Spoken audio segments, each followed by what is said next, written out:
office. So you're looking at possibilities.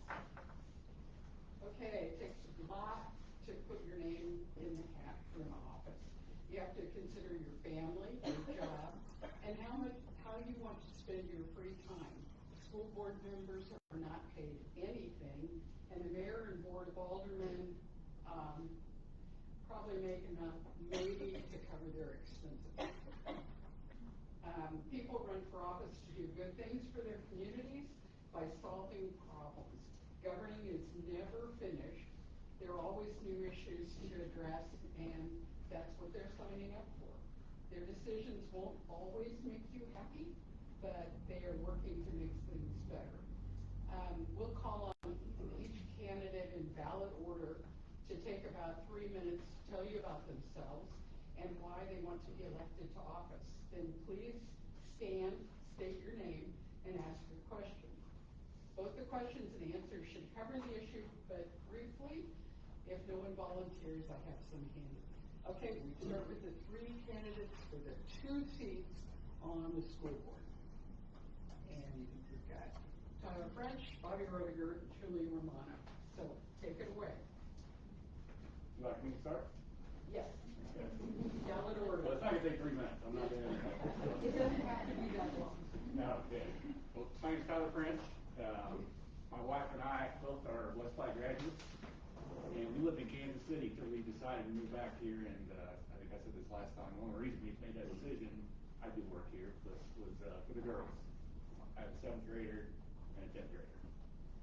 And I love West Platte, and I was going to Weston, and I wanted to remain the same for my girls. So that's why I ran the first time, and that's why I'm running now. Appreciate your vote. I'm Bobby Roediger, and like Tyler, my wife and I graduated from here, and we have 4 kids in the school district,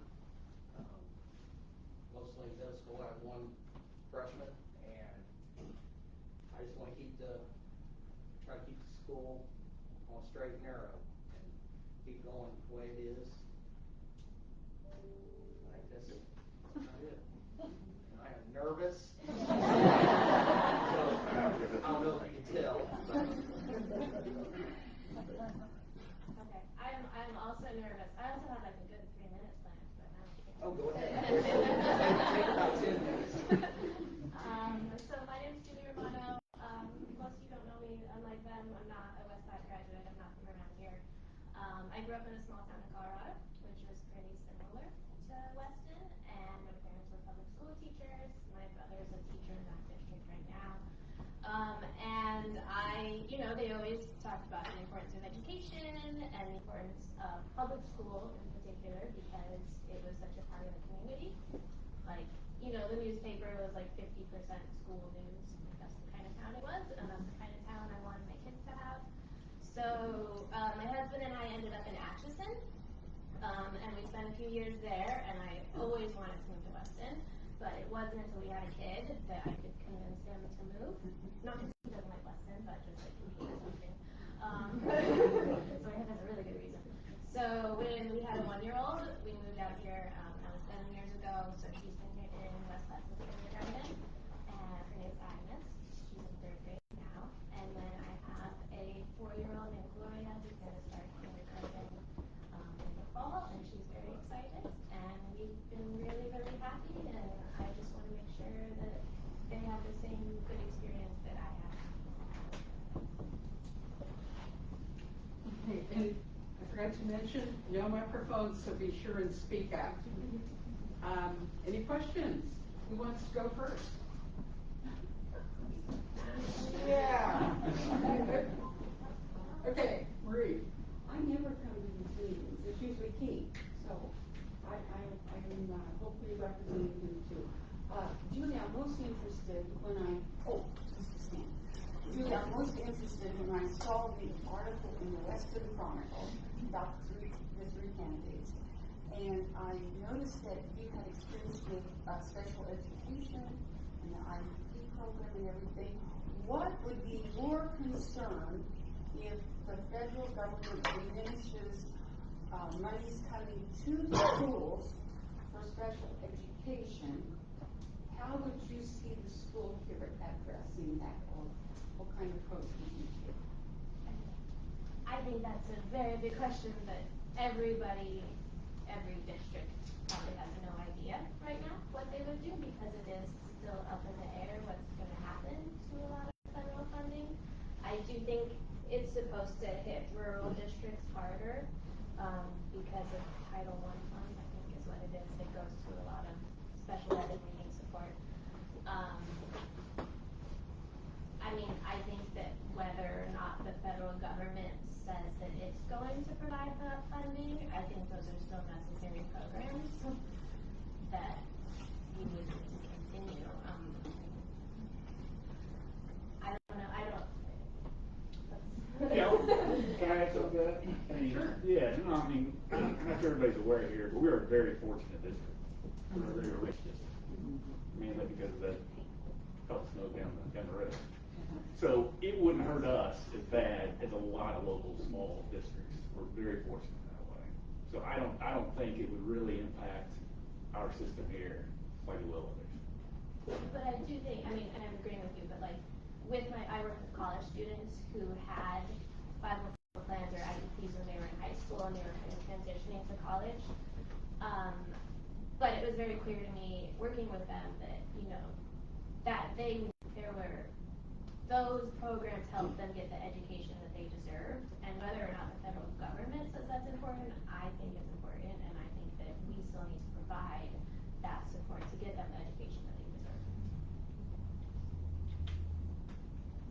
Bobby, any comment? You'd have to look at the budget, obviously, and see how much. Obviously, we don't even know if they're going to cut anything. You'd have to look at the budget, and if you have to make cuts, you have to make cuts somewhere. I mean, money's only so far, just like our personal budgets go. And hopefully we wouldn't have to go across that bridge, and hopefully they'd be minimal. Because obviously all college, or I mean all school for all the kids is important. We're trying to give them all the best education we can. So you mentioned that you'd have to make cuts. Where would those cuts be first, in your opinion? Well, we'd have to go through the budget lines and see. Yeah, I mean, it's not, first, of course, of action is education. Education is number one. That's why we're here. That's why the administrators are here. That's why the students are here. Would it be athletics? Would we dip into something like that to focus more on education if the budget's tight? Yeah, I think so. I think we'd look at other places to cut to make sure education for all students stays number one. Do you all agree on that? Yes, I agree on that. Yeah, I agree with that too. I have a quick follow-up question, sorry though. How are you defining education? Because, for example, there are multiple subjects, for example. I've heard that, subjects like the FACS class could, where they have ovens and things that are potentially outdated don't necessarily get the love that sports get. But that's an education program as far as I understand it because it's a class. Sure. So where inside of education, that's an extremely broad topic, would we then prioritize? Just that, in the classroom. What's in the classroom would be prioritized. Does that mean we host less softball tournaments because it costs money to host those tournaments? Yeah, that's what that would mean. But yeah, classroom learning. Classroom learning, and we're a very rich district. We're also very fortunate for our administrators and our teachers and everybody else that we're in the top 5. State testing, and that's priority. It always has been since I've been on the board the past 4 years, and I think it would continue.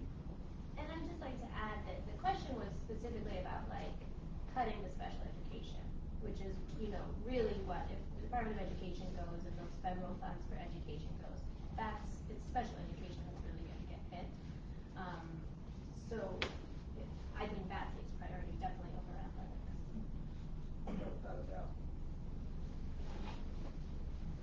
So I don't know, Tyler, if you know the answer to this, since you've been on the board, is what percentage of our funds do come from federal, state, and local? Because my understanding has always been most of the funds that come for our local education come from our local So what, do you know what percentages? I mean, I'm thinking less than 10, if I remember right.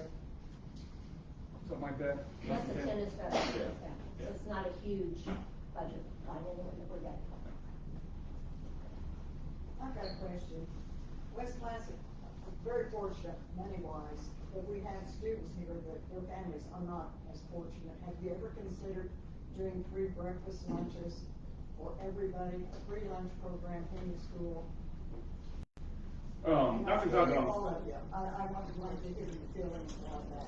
Wait, I didn't mean to go first. Go ahead. Okay, not for everybody, since I've been on the board, that has been considered, but we do have free lunch and, breakfast for people who need it. But for So to speak. everybody, because I don't have kids in this school, y'all know that, I didn't, been here a long time, but my daughter was educated in the district. I work with a group that does provide for kids, the back to school is Equal Start now, that we provide, and I know there are school kids from Weston that can't afford the lunch program, and that's how they get on our program. But mom forgets to write a check, they're too proud to ask. We've heard all those stories. Sure. And I think that every kid, no matter who they are, money or what, anything, they should have free lunch, not be singled out. I'm just curious if West Class ever discussed this. It's a conversation at our coffee table on Mondays. Yeah, I mean, again, not in my time, it's been discussed to blanket, the whole school district with, free lunches and breakfasts, but once again, tight-knit community, there's a lot of local businesses, the one I work for is one of them, that donates a lot of money to the school lunch program. Masonic Lodge just did to pay for Exactly, and that's all anonymous, so nobody has to say, well, we can't afford it, my parents can't afford it, it's just off the books, you covered, you got money in your account. Nobody knows. So I think we do a pretty good job as it is today with stuff like that, again, like you said, don't want to embarrass anybody, don't want to make anybody feel guilty or bad or whatever. So we try to make that all, we do make it all anonymous, and, again, to your question about just blanket coverage, that hasn't come up since I've been on the board. That's a good question. Hi, so I'm Kira Jones, and we've been in Weston about 5 years, and so my kids didn't go to school here. And I'm in it, both my husband and I are in education in Leavenworth. So my question is, because I haven't been here, and so two of you said that you wanted to be on the school board because you wanted Weston schools to stay the way they were. What does that mean to you, as far as what's your motivation? Because from when you graduated, it's a totally different world. Education's different. So kind of like, what is your vision of what that means? Like that Weston stays the same. So I just like. So I'm not trying to stay in 1995. No, I didn't. So- But I want to like just expand on that so that we can kind of know We need like to stay how up that with applies. the technologies, and we need to, if there's a new class or curriculum that comes up, we need to embrace that, or at least look at it, and the person teaching that probably bring that to our attention, and we need to, we're not staying in the past by any means, or at least, when I say we, I mean me. I'm not trying to stay in the past, I just want good core values, like most everybody does for their kids, and all the kids in the district, do the right thing, say the right thing, be polite, be nice to each other, and that's kind of where I'm coming from, is we need to have a good core, good heart. All our kids need to have good hearts and not pick on each other, not be bullying. That might be one of my things, and keep. Yeah, exactly, Bobby, and I'll just add to that, the education part, you don't have 100 kids in the classroom. You got 20, at most 25. A lot of one-on-one attention. If your kid's gonna get in trouble in West Platte, believe me, you're gonna know about it. If it's wrong, that's good and bad, but you're gonna know about it, and that's big for me. There's a lot of people who look out for each other and each other's kids here in Weston. It's a great school district, and again, the biggest thing, it's such a unique situation where you can have this size district, this kind of schooling, and score as high as our kids do. It's very unique to have all that together and have it still be just a small, close-knit community. So I think, again, I've said it 100 times, we are very unique and very fortunate at this school district. That's my opinion. Okay, I've got one that I think works into that. A bill has been passed in the Missouri legislature, of course, by a vote of 88 to 69 and sent to the Missouri Senate to, quote, create an optional program where schools can choose to accept students who live outside the district. The opportunity to go anywhere to school, if it becomes law, do you support or oppose West Platte participating, or what do you see the upsides and downsides? Well, that is a tough question, because there's two bills out there. There were two bills out there. But, you know, for us, it's basically a net loss the more kids we get here. And I'm not going to go into detail on that, but for our district, the way we're set up, it is. And, you know, do I believe personally that parents' tax dollars follow their kid? I actually do believe that. That's their tax money, and if they want their kid to go to this school, that money should follow that kid. I believe that. But that's a very simple version of what this bill is. It gets very complicated on your kid goes from DCAB to here, and you know how many kids come from DCAB, and do you have to go get them, and you know after school activities, and there's just so many details that, like many government programs, they pass this law, 1,000 things it's going to affect, you know, that law is going to affect. It hasn't really thought through. So, you know, my personal opinion on it is, I'm not topping out here. Again, I'll say that I think it's right for the money to follow the student. But I can't say right now, without all the details being flushed out, whether it would be a good thing for Weston or not. I can't say. It's too early to call. Follow-up question to that, does the district take out of district students currently? You can pay, and it's expensive. So yes, but Okay. it's expensive.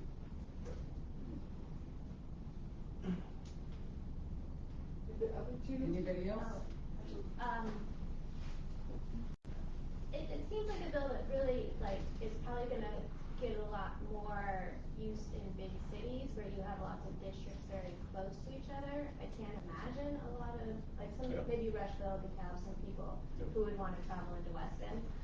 But it's probably a small number, but I agree with Tyler that, you know, we pay property tax, and that goes to the school because my daughter is going to school here. So it would bother me if there were students coming here that were not paying their way. Agreed. Agreed. So yeah, I mean, the tax money should definitely probably fall in. You paid for it, you should get it, right? And, without seeing more in the bill, I don't really have a whole lot to add to that. Oh, it can change Yeah. enormously. It will. will pass. It will. Yeah, totally. Mr. Wolf. Hello, my name is Noah Wolf. I've been here in the area 6 years. Question, we can start with Bobby first, but you know, we are a blessed school with the money from IFN and everything like that. But we all know that the you know, government policies changes, so that all of a sudden that could be gone in the next 5 to 10 years, maybe. You know, we don't know, but be converted over natural gas or some, you know, lose much of that tax revenue. What type of plans do we have, or that you guys can think of that you'd like to start implementing to try to ease back into a more taxpayer base instead of big contributions from IFN? Well, you'd have to raise the levy, obviously, right? So everybody would have to start paying more on their property taxes to cover that expense. And you just have to go back into where are you gonna, if you lose 60% of your funding, if that's what it is, I just heard that somewhere. I don't know if that's true, but if it's 60%, you got to come up with 60% somewhere, right? So whether you get a little more frugal on something, and you know everybody has their own things they want to do, like free lunches, right? So where do you don't have money to do every single thing. Everybody has a separate agenda, that they got their pet project they want, and somebody's gonna be mad at the end of the day. You gotta make tough choices, and, hopefully you can kind of skirt around, maybe take 2 or 3% here, 2 or 3% here, and not really affect too many projects, and come up with that 60%. That's what the number is. It would be a really, really big deal if that happened for our district. It would. And, one thing we're doing now, and I think I spoke to you before I was on the board, is, we're not in that mode now. We're still looking at expansion when necessary, but, we've been in maintain mode for a long time. We're not gonna go throwing up indoor swimming pools and, more offices and indoor parking and stuff like that, because it's a possibility. Like you said, you're very right. I mean, it could happen. But that's why we're not doing huge expansions. We're in maintain mode, make sure the HVAC is proper, and we're starting Lincoln and all that good stuff. So, we're not adjusting for that to happen, but it could. So we're kind of in that mode. I just want to see if you guys like future thinking. Like, Oh yeah, no, it's a pretty cool thing. Yeah. It's always a subject. I don't think I have anything else to add. I mean, I would agree that, no one knows what's gonna happen. And for all we know, there could be some other, the ISM plant leaves, but something else comes in, or there's enough future growth in Weston that makes up the difference with the tax base. But I'm glad to hear that the policy is sort of maintaining current levels and not having any big capex as a concern. In other words, you got a savings plan. We do. I hope it. A quick follow-up, one of the things that I have heard though was that if we did lose ISM, that the county would actually try to absorb over the Platte City. I heard that. That's one of the things that I've overheard. Now, I don't know how much of that is, scuttlebutt on the street or, serious. I hope it is, because I've never heard that. And there's a lot of smaller school districts around there, on just the tax money coming from like North Platte. I mean, I'll look at all the other districts, so I don't have a concern on that. But we do, I mean, you are thinking, you can't just think when you're spending the money, we're just not the next 5 years or 10 years. You need to be looking out 20, 30, 40 years. You don't want to make the school board members that are being here grilled, 40 years from now, where are you going to come up with the money? And so when you're making decisions, you have to be thinking about down the road. You don't wear orange around here.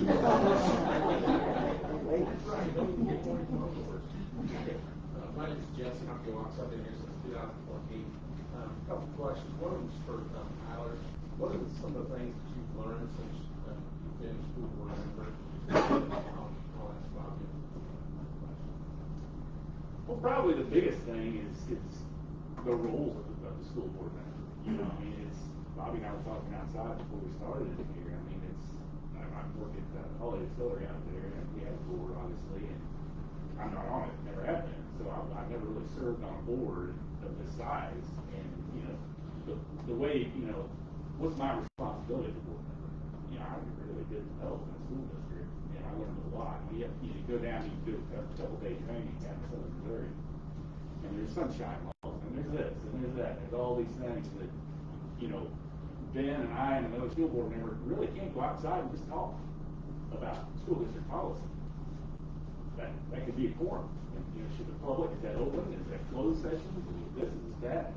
The biggest thing for me, I guess, was just the procedures and what is my responsibility as a board member. What do you do when a community member comes up to you and says, my kid's being bullied, my kid, this teacher's not paying attention to my kid, gave an F, he deserved a C. I'll look into that. I appreciate your comment. I'll look into that. You don't say, well, tell me more about it. No, that's not the role of the board. That's the administrative board. So it's just things like that you learn that, just to keep the school district out of hot water, yourself out of hot water. That's been my biggest leap forward I got on the board. And for you, Bonnie, what are with your argument, like, what are the strengths of the West Platte School District, maybe some of the areas that you'd like to see improved? Well, I think strengths are, we have obviously really high test scores. We have some of the best facilities around, obviously the power plant. Some of the weaknesses, we don't have enough parking on game days.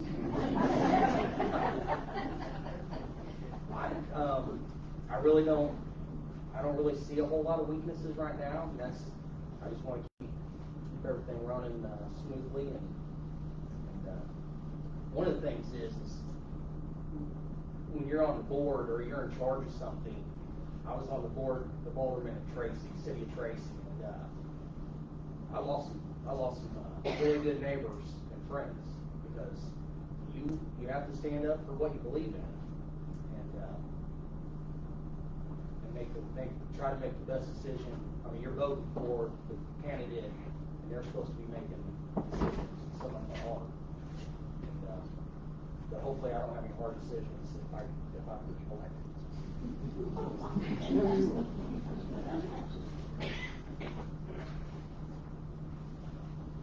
To a lot of city people here and city candidates here, what would you say is the best thing the city does for the school? Or maybe what maybe could be done better? The city does for the school. Yeah, I'd say again, it's community. It's looking out for each other. You know, I mean, I love Weston. Been here my whole life, and you know, I think the biggest thing is, you know, the police is just one example. You know, I just love driving to work through town in the mornings and seeing not only Black County police, but Weston police sitting in the parking lot, sitting on Main Street, watching the kids cross. You know, that's very important to me, and that's a big priority for the board. Has been since I got on is security. You know, we talk about it a lot in the community because we don't want everybody to know where security policies are, or you know, how to get into school, when you can. You know, we try to keep that to ourselves, but that's been a big priority. I love seeing our police do a great job sitting out there on Main Street watching over our kids. That's a major thing.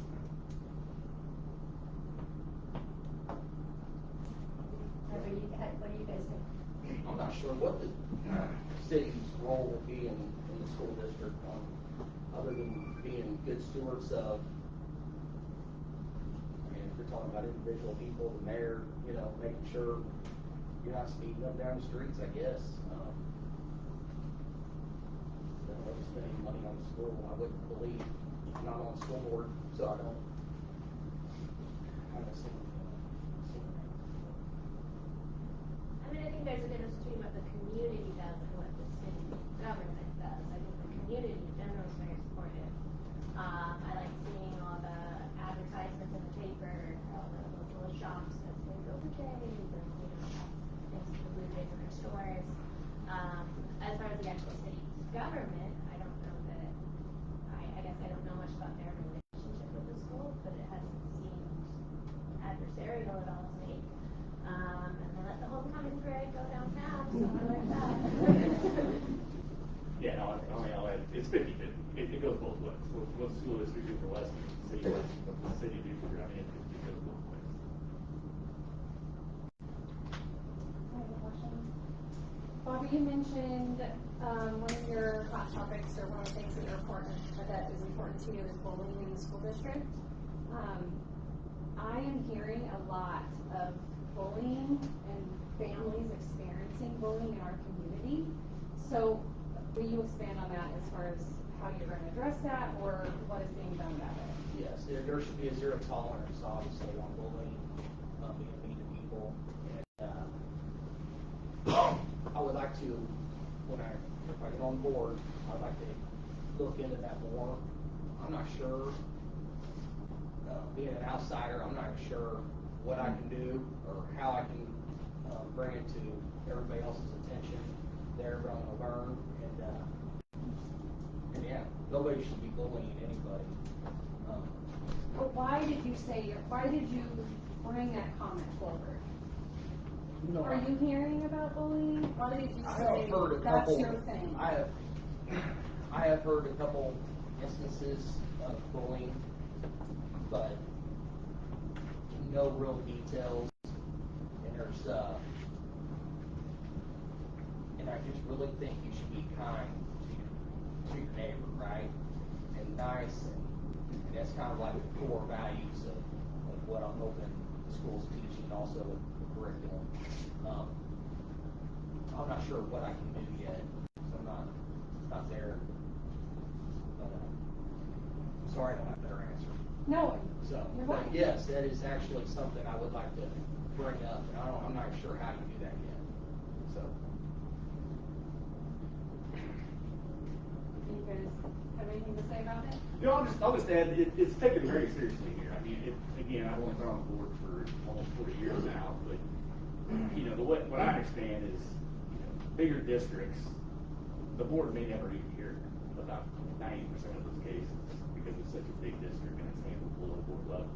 We hear about almost every instance. It's dealt with, not necessarily by the board, but we have our opinion. And it is taken care of very swiftly. Every instance that I've known. So. I would just add, I mean, so my daughter's in elementary school, my daughter's in this too, but I don't know if this is happening more in middle school or high school. I haven't heard from her about bullying. But I do really like that there is this sort of social emotional curriculum that they're doing in the elementary school, and they're talking about these new character traits every month, empathy.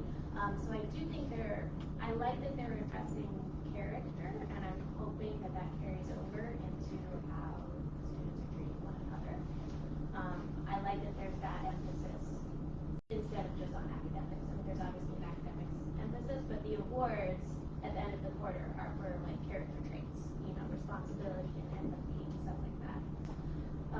So I like that. I like that there's a school counselor available. I think that they are doing good things to help make sure that students are being valued and safe. It's as much as producing responsible citizens and adults as it is math.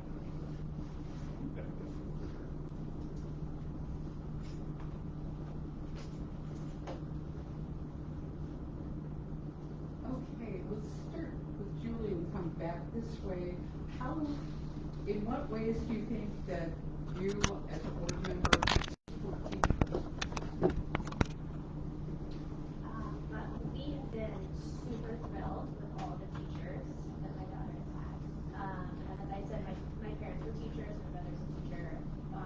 I think that the teachers at Westside have been exceptional. And I would say the biggest way to support them is making sure that their pay and benefits remains competitive with other districts in the area, making sure that the administration is supportive of them. So I like that this is a district where my daughter's teacher can take a day off if her little son is sick or something, you know, that she's not feeling pressure from the administration to not take care of her own family or her own personal life. I think that makes happier employees. I think that small class sizes make happier employees. There's a lot of benefits beyond just like pay that make you want to stay in a job. And I think we've all had a job where we weren't feeling supported, or we didn't, you know, maybe paid okay, but we still weren't enjoying the experience and we left those someplace else. So I think a supportive administration and small class sizes is very important. If you want to listen to them, if they have any concerns, you want to make sure that they're addressed properly, promptly. We have some of the best paid teachers around due to the power plant money. And, take their concerns seriously. Yeah, 100%. And you mentioned the administrative, you know, let the administrative people, let the superintendents, let the principals support their teachers. You know, and that, you know, the board's job is to make sure that it's supplying a budget and direction to the superintendent and the principals to support them. And absolutely listen to their feedback, listen to their feedback, and then deal with it with the proper channels to the principals. But yeah, 100% support them. with the budget, supplies they need, and, you know, again, it goes back to everything, it goes back, like you said, you know, it's not just pay, you know, if their roof's leaking, if their carpet's old, if this, if that, you know, listen to those and deal with that at a board level through capital expenditures, budget, and just make sure that their concerns are being heard, whether it's, again, the textbooks, computers, whatever, they have the supplies they need to do the great job they do to teach our children. Sorry. Any more questions? Okay. There is not, I'm John McCann, by the way. We don't have any kids here, no grandkids here, just concerned things. Is there a vocational program here at school? Okay. We have a lathe and we have basically a complete wood shop. Okay. Down in the garage by the cafeteria down there. Okay. Yeah. And just wood, no other plans to expand that? Yeah, we've actually talked about that. That was one of my priorities when I ran for board last time. And yeah, we're constantly looking because of the way the world's going. You know what I mean? It's Technology is extremely expensive. And personally, your kids are going. I would have been a much happier electrician than an executive. Exactly right. Exactly right. And we're seeing more and more kids thinking that way. We really are. You know, and it's just not the woodworking. You know, there's a greenhouse down there, and they grow their own plants and stuff like that. So yeah, it's a big, you know, FFA and all that stuff throughout the school. So it's a priority for us for sure.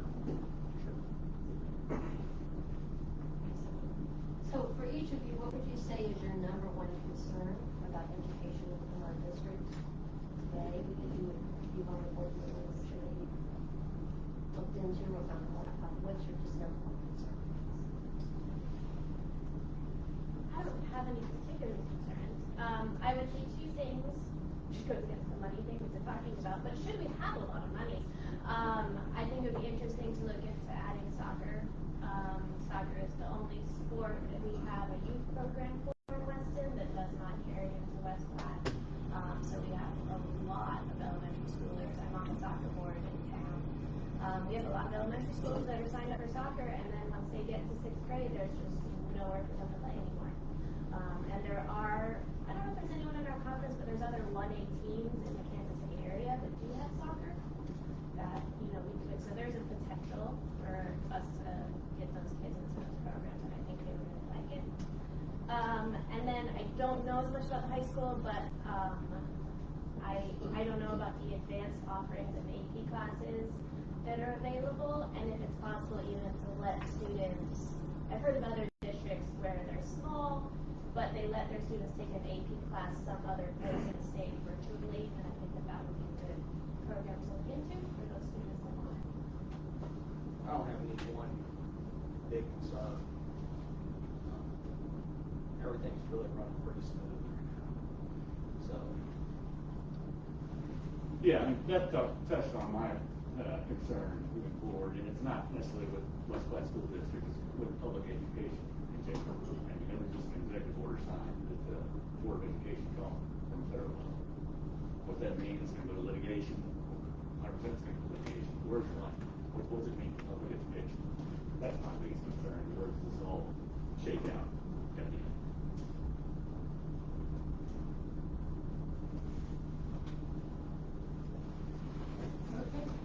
I'm Sean Scott. How is Weston staying current with technology? And, you know, in the last 2-3 years, AI has completely revolutionized my work. I do accounting. It's now AI can just go in and do. It used to take me a month. It does in 2 minutes. Is AI is West Platte teaching that? Or how are we staying ahead of the curve?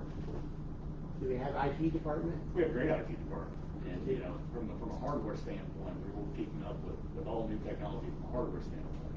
And I can tell you, to my knowledge, it hasn't been brought up. That you know, we're thinking it's been brought up. You know, people are talking about it, obviously, but there's no policy. There's no, you know, so far there's no education from AI. None of that started yet, but it's going. It's right. It's going. Then what about like cell phones in classrooms? Are you guys 100% opposed to it now, or I can do my job with my cell phone? Yeah.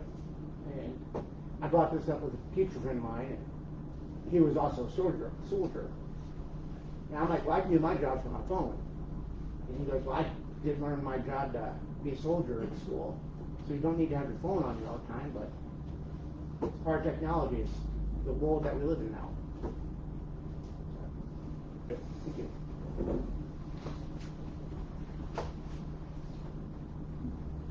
I'm Joyce Rawlinson. I want to know if you have a friendship program. No?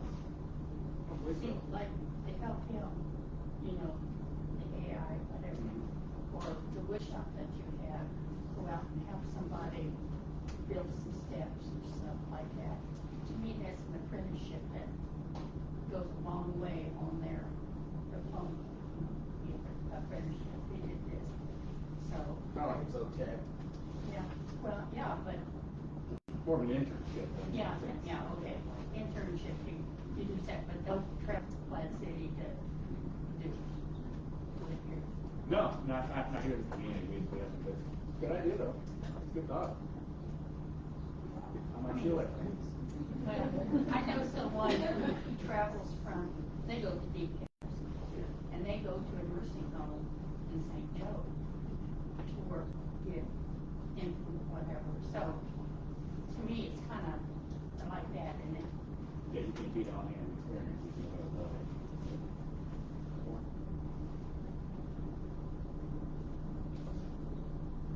Okay, so that, last thing, then I want to recognize Donald Wilson, who is retiring from the school board.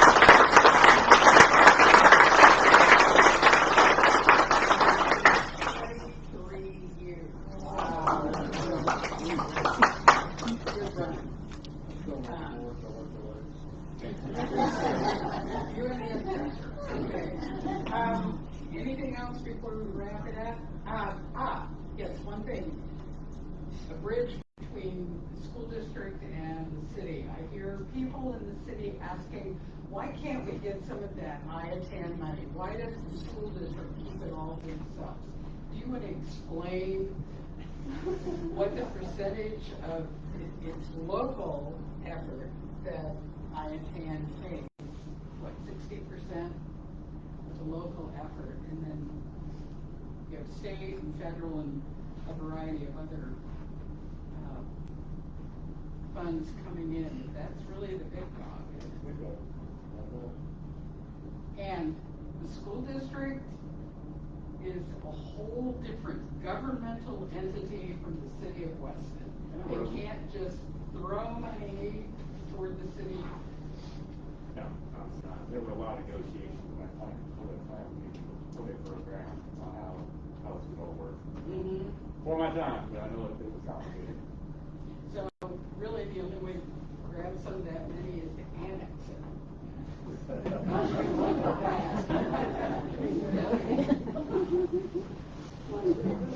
Big wiggle bill. Okay, with that, we'll take about a 5-minute break and set up for the city candidates. And Thanks for coming, everybody. Appreciate it.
Good to see you.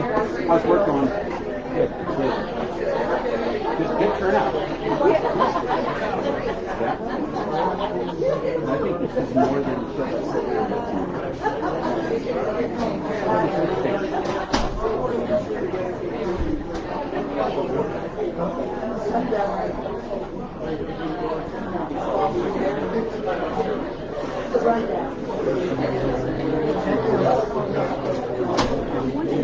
I think schools are starting to open up.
Hi.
Just to make sure no one has emergency visitors.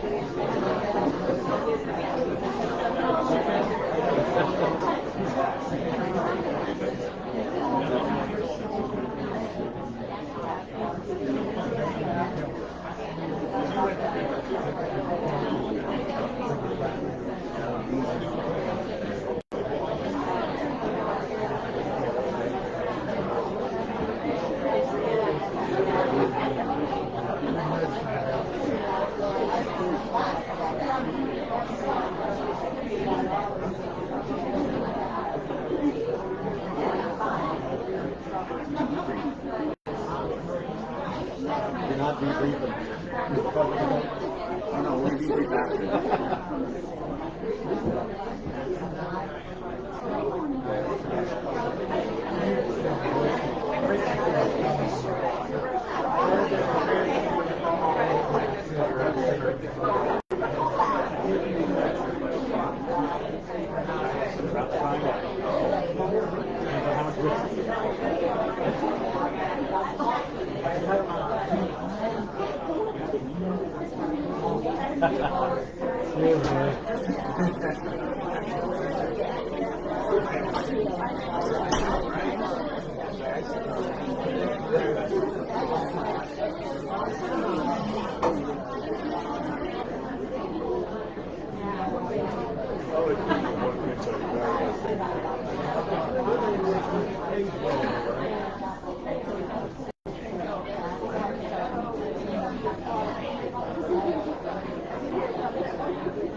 I just heard you voted correctly. He called you.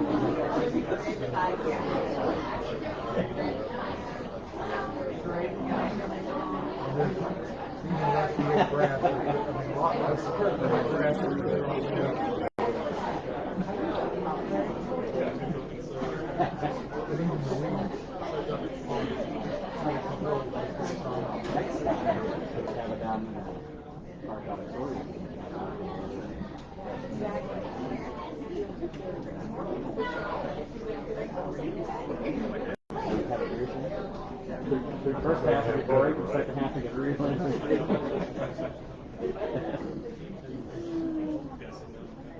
Okay, I think we're ready to go. This part of the program is the candidates for city offices. 2 for 1 mayor's job. Sean Stock has the enviable position to run unopposed. Much more comfortable than everybody else. And then the last 3 are running for alternate on Ward 2. In this case, nobody is running whose term was up this time, so it's not their fault.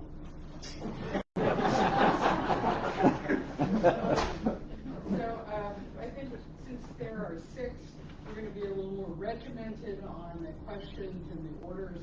We'll start with, we'll just go ballot order, but we'll start with Kim with the first one, and then the second one we'll start with Allison, and so on, so that everybody gets a fresh start or the opportunity to talk.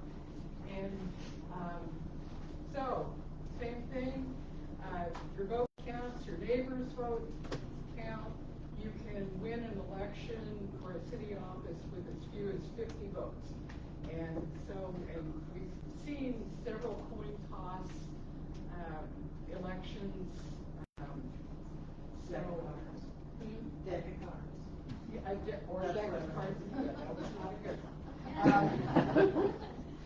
So between now and April 8th, either get to the election board over in Platte City or be at the polls at Baptist Church on April 8th. We'll start with questions. Or no. Take a couple of minutes and tell about yourself, one after the other. Okay, my name is Kim Gurney, and I live in Weston, of course. I've been here my whole life, just gone a little bit, a couple times, but always come back. I love Weston. I am married. I have 2 kids. I am right now the director of the Weston Historical Museum, and if you have not come to the museum, please do. It's a wonderful place. And I am retired from the city of Weston in 2020, where I was the city clerk from 2000 to 20 years. I want to be mayor now because I just feel like I'm not done with my community service. I have more to give and more to give to Weston, and like all of these people probably running for office, you know, we like volunteering, we like helping out, and we want to do the best job that we can do for everybody in Weston. And that's why I'm running. You know, I do have some concerns because I've been to some meetings, but maybe we'll talk about those when we get to some of the questions. Hi, my name is Allison Roberts, and I am a Weston person too, I guess. I grew up in Weston. My family, the 4 generations have lived here on my dad's side. And so I grew up here, grew up next to the museum. I have 2 children that graduated from Weston High School, and one is here tonight, and I thank him for that. I thank you all for coming. I know everybody's schedule is busy, and I sure appreciate it. I also work downtown at a Buffalo Ranch Home Furnishings. It's a store downtown, and so I'm pretty familiar with some of the businesses downtown. And I think the owner of the store probably is here with me tonight, and I thank her for that. Why do I want to run for mayor? Well, I knew Kent wasn't going to run again. And I was asked by several people downtown if I would run. And I took some time to myself, and I really, really thought it over. And in my heart, I felt, well, I think I can do this. So that is why I'm running. I'm running for the citizens of Weston, and I'm running to help the businesses downtown and the business people. Weston is very special to me.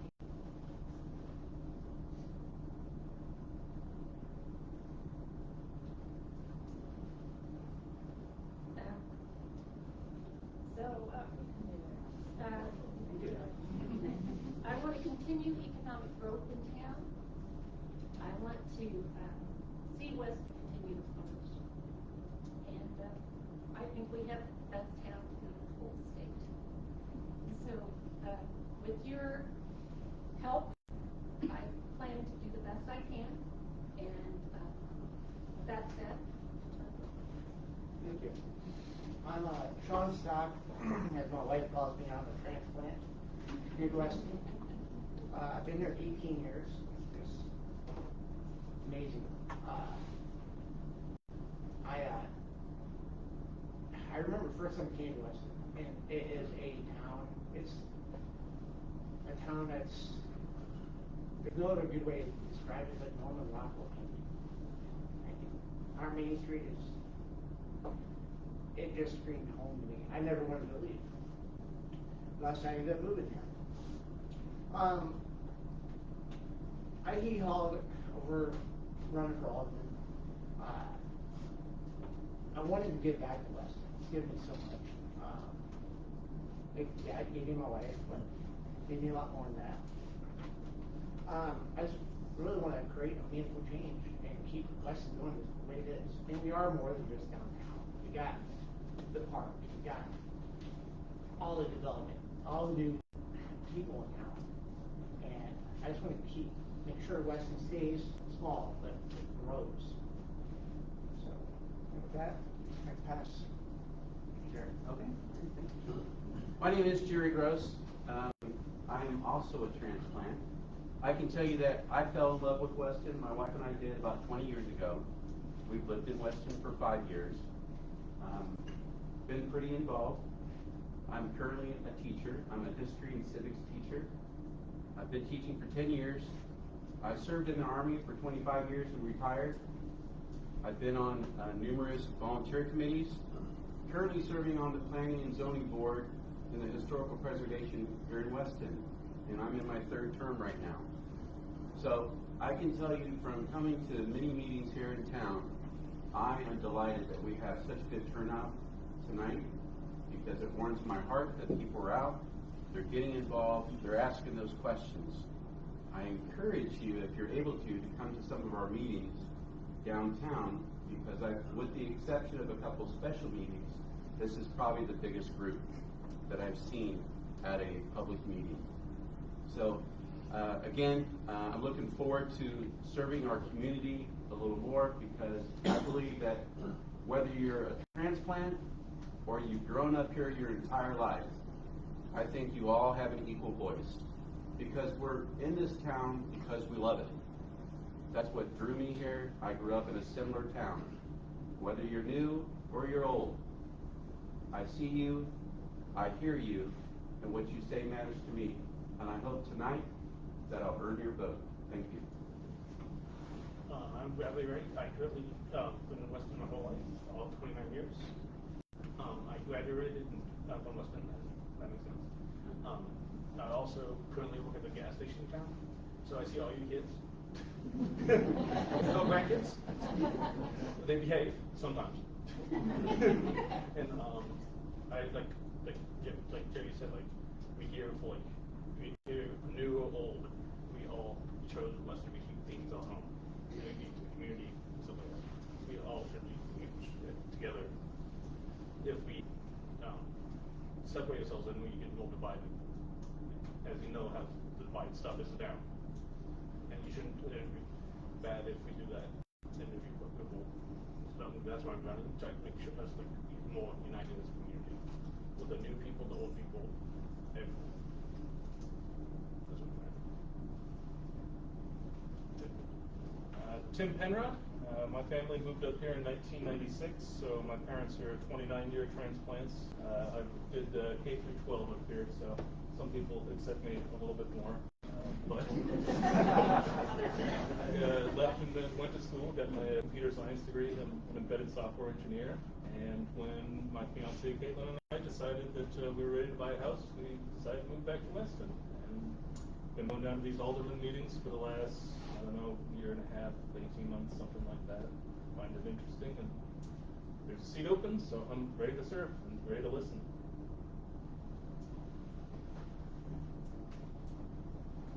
Okay. Who's first?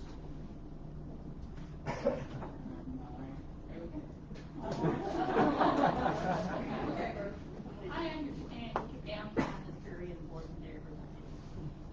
But to be a Westonite, you gotta head to dinner.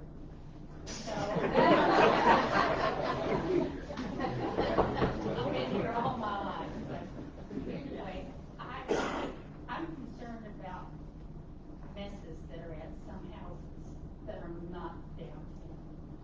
Is there an ordinance that says you can't have this junk? Do you have to move this junk? I just want to know if there is. And if not, what's Do we all, you mind helping? Yeah. Go ahead. Well, of course, there's a nuisance ordinance that is, covers not only weeds, but also items like junk things that are around your house. Yeah. And one of the things that I think would be important is to do a better job at code enforcement and asking people to clean up, their properties. There is a procedure that the chief of police has to follow when he sees a nuisance or someone complains about a nuisance to get it taken care of. But there is something on the books, yes.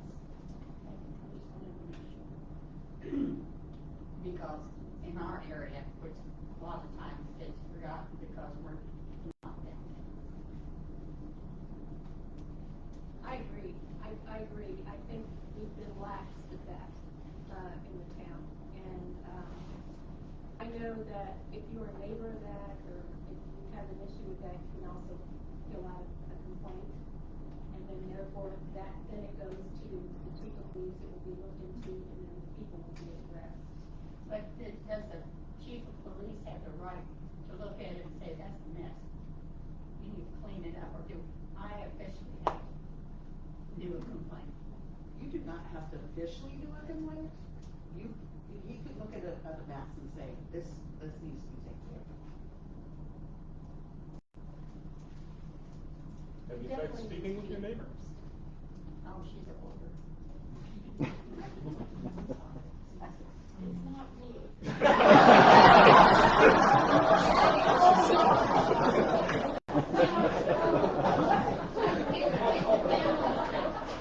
It's a family trait. I'm telling you, it went from one family, whatever, their dad, their grandpa, and whatever. But I've even tried to buy some stuff from them. Oh, I can't give up that. But it just keeps piling up, and I don't want rats, I don't want critters around, I don't know, I mean, we've been friends, but I wouldn't know how to go about telling her. Well, unfortunately,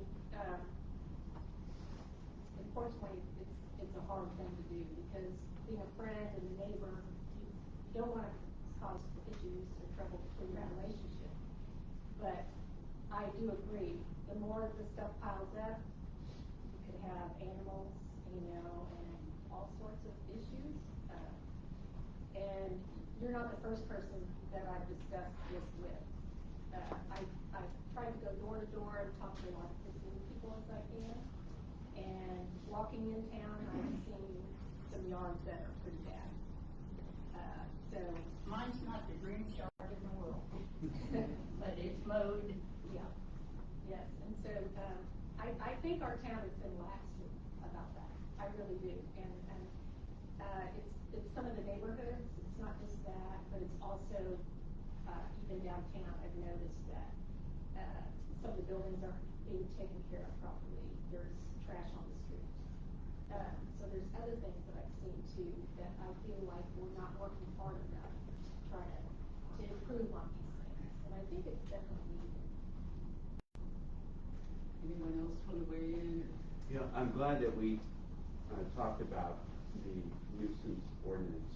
I think one of the problems that we have within the city of Weston is when there's a violation, what's going to happen? What's the teeth to get action done?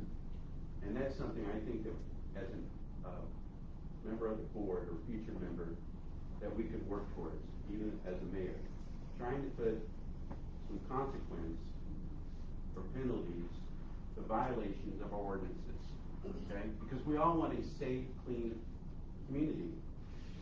We want our families to be safe. We don't want any rodents. And we want to allow our visitors to our town to feel welcome and to see the sense of pride that we have in our community.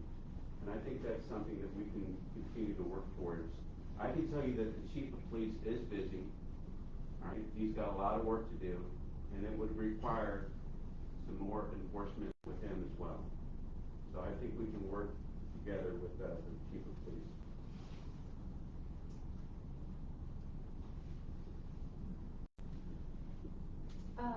Sorry, Megan Yatas. I didn't really introduce myself earlier. I am also a transplant. I live on Short Street, though, downtown, for the last 2 years.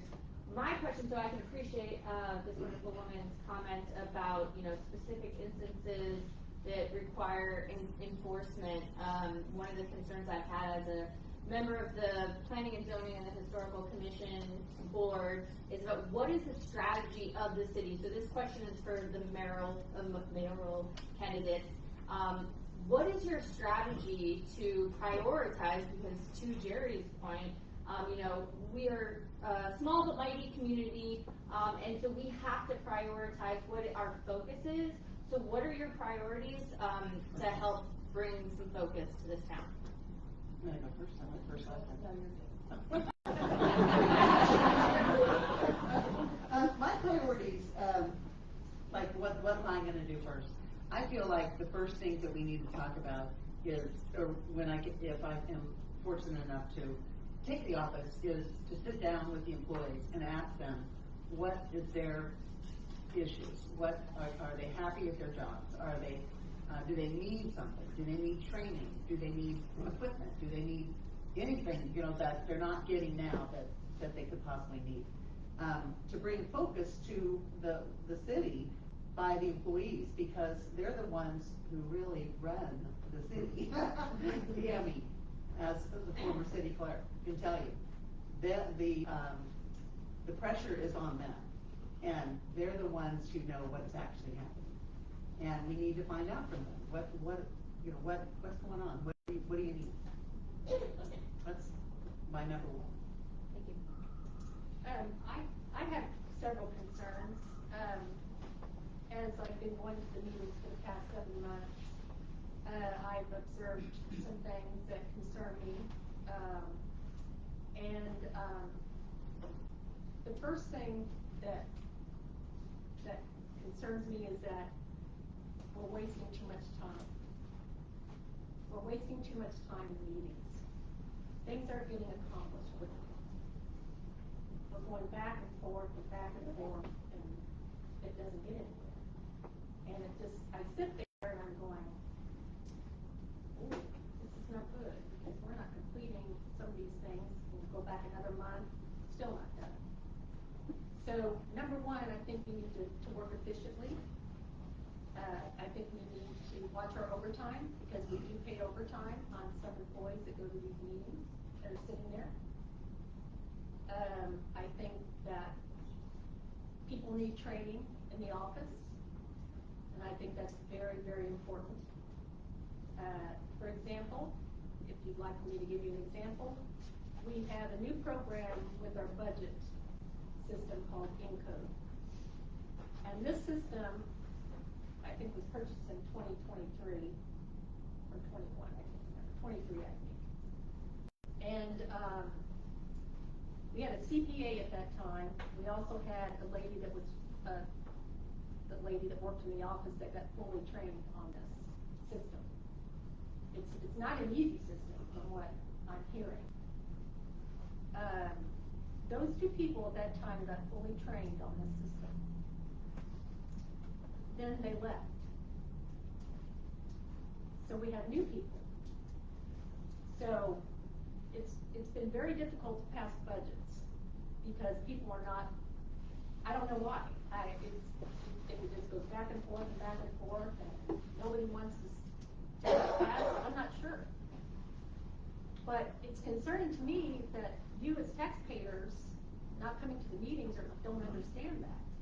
I feel like the people in the office now, the girls that work there, have really not officially been trained on this new system. And it was an expensive system. And I've had the opportunity to call Tyler Technology and talk to the supervisor, one of the salesmen and one of the main men in the company. And they can send someone here to train the girl, to train the office on this system. It's not cheap. But they have to be fully trained in order for them to be able to get this budget completed and get it working. It's not fair to put them in a position where they don't understand what they're doing. It's a big deal. And so we have to support them. I do know that for a fact. Second thing, too, is I agree with Jerry about the policemen. I don't know if you all know, but we have 2 policemen on staff now, all shifts. They did hire a couple of officers, so we are fully staffed with two policemen on each shift. Talking to the chief of police, he's still saying that he doesn't feel like we're fully staffed. And that concerns me. So there are a lot of things that I feel like we really need to work hard on. And if I get your support, I promise you, I will work on that, and I will get things done efficiently, and I will get the help that these people need. Thank you. I think that was meant for just us two, right? Yeah. Okay. I got a question. It's a budget system It's a finance system. That An accounting is an accounting system that the city purchased, and I actually have the price of that. Actually, I think it was $40,000. But I want to point out, because she brought up the NCOC, and when I was working at the city for 20 years, we were with QuickBooks, and we budgeted to the penny every month. And I'm very familiar with the accounting and what monies need to go where at the city. And I think it is, part of it is the software, but it's also just not having it completed. There is a question of the fund balances every month. The Board of Aldermen and the mayor do not have what balance, what funds are in what funds, what monies are in what funds. The general fund, the water fund, the sewer fund, water replacement fund. When I left, all of those were just great. But for some reason, it's gotten off track. And we need to get back to find out where the monies are so that we can complete the budget. But I'm not sure that it's actually, because they're not inputting things correctly. I think that they're doing a better job with that because we've seen some reports that look pretty good. But trust me, I know it front and backwards as far as where the monies need to go and what needs to be done to pass it. I'm hoping they will pass it before the new mayor and board comes up in April. Me too. But I'm not sure that they will. You said you left in 2020? Sorry? The software? You said you left in 2020? I left in 2020. So are you saying that there's been issues for 5 years? I don't know. I mean, I just started going to meetings, and I will tell you, at the beginning of '24, the city is supposed to put the financial statement of the city in the newspaper twice a year, January and July. We did that for 20 years, and it was good. We had it balanced to the penny. And in January of '24, there was, or February of '24, there was a report in the paper that I had concerns with, and I started asking questions because the statement was not right. And that's when I found out that the finances had changed, the software had changed, and that's when you could really see that there was an issue. But it looks better now. Can I just add, I've been coming to the meetings for about 4 years now, and the budget has always been an issue, okay? And echoing what Allison had mentioned and Kim as well, it's the system and making sure that the staff are down there properly trained, okay? You know, with the revolving door, that's what I call the revolving door of people working down there. It's really hurt the city. I'm not sure if they're leaving due to personnel reasons or if they're getting hired and getting more money, but we want to try and get folks trained down there and get them to stay there. That way we can get things on track. And I'm hoping that we can do that within the next board. I don't foresee the budget being passed underneath before we take our seats or whoever takes their seats. I'm going to tell you last year, the budget didn't finally get resolved for last year until about mid-July. And right now, we're not resolved for this year, okay? And I think that's unacceptable, but once we get folks properly trained, we get the numbers straight, we can get the system on track, all right? And it's no fault of the workers down there because I know that they're overworked. They're doing their absolute best down there. But we're going to be committed, regardless, on making sure they get properly trained and that we move it forward. And we have a proper budgeting system. As a former budgeting officer for the Army, I had a huge budget. I had to manage $300 million worth of property, equipment, and a budget. And I had to count down to the last penny. And that's how it should be. Down to the last penny. The last penny of your tax dollar. And we can get there by working hard together. I have a suggestion. I was thinking about the problem that we're discussing right now. I'm thinking probably you could find someone to create a training program for you on this product. And then people, as they came in the door, they just go through it, and then you wouldn't have to like send people over things. So the knowledge walking out of the door, you know, and it's hard to ask people to document themselves because they're learning. But you know, an outside like someone with accounting skills could come in and help with that. That might be a better direction. I think the city, if you noticed in the paper today, there was a public notice or send notice for qualifications for a CPA firm for them to possibly come into the city and work with the staff on the accounting. And that was I didn't notice it in last week's paper, but it was in this week's paper. And the bids are due, I think, April 7th. Yeah, that would be something to look at. And I former life, you know, the state governments typically could train their employees to get worse and bigger, you know. And that just made a lot of sense. And as the contractor coming in over there, we had to go through that training also, as well as all the security aspects of it too. And before they even let us know. Yeah, training's great, but really retention. People continue to learn things, and they're not going to be able to write it all down, and it takes time to learn things. So we need to work on employee benefits. We have a police officer who is injured on the job. He doesn't have health insurance. They just like pop in and so they don't get, you know, their education is difficult anyway. Sometimes it just takes a while for things to sit down. Absolutely. I think that's a great idea. I do, and I think that hopefully that we'll work with that and try to make that a future issue, especially with this finance and accounting. Unfortunately, at this time, it's been very difficult for the city clerk and the city collector and Tammy to be able to work hard on this because they haven't had a proper training. I will tell you that this system, we spent $33,800 for this encode system. We spent $8,080 for the data conversion for the system.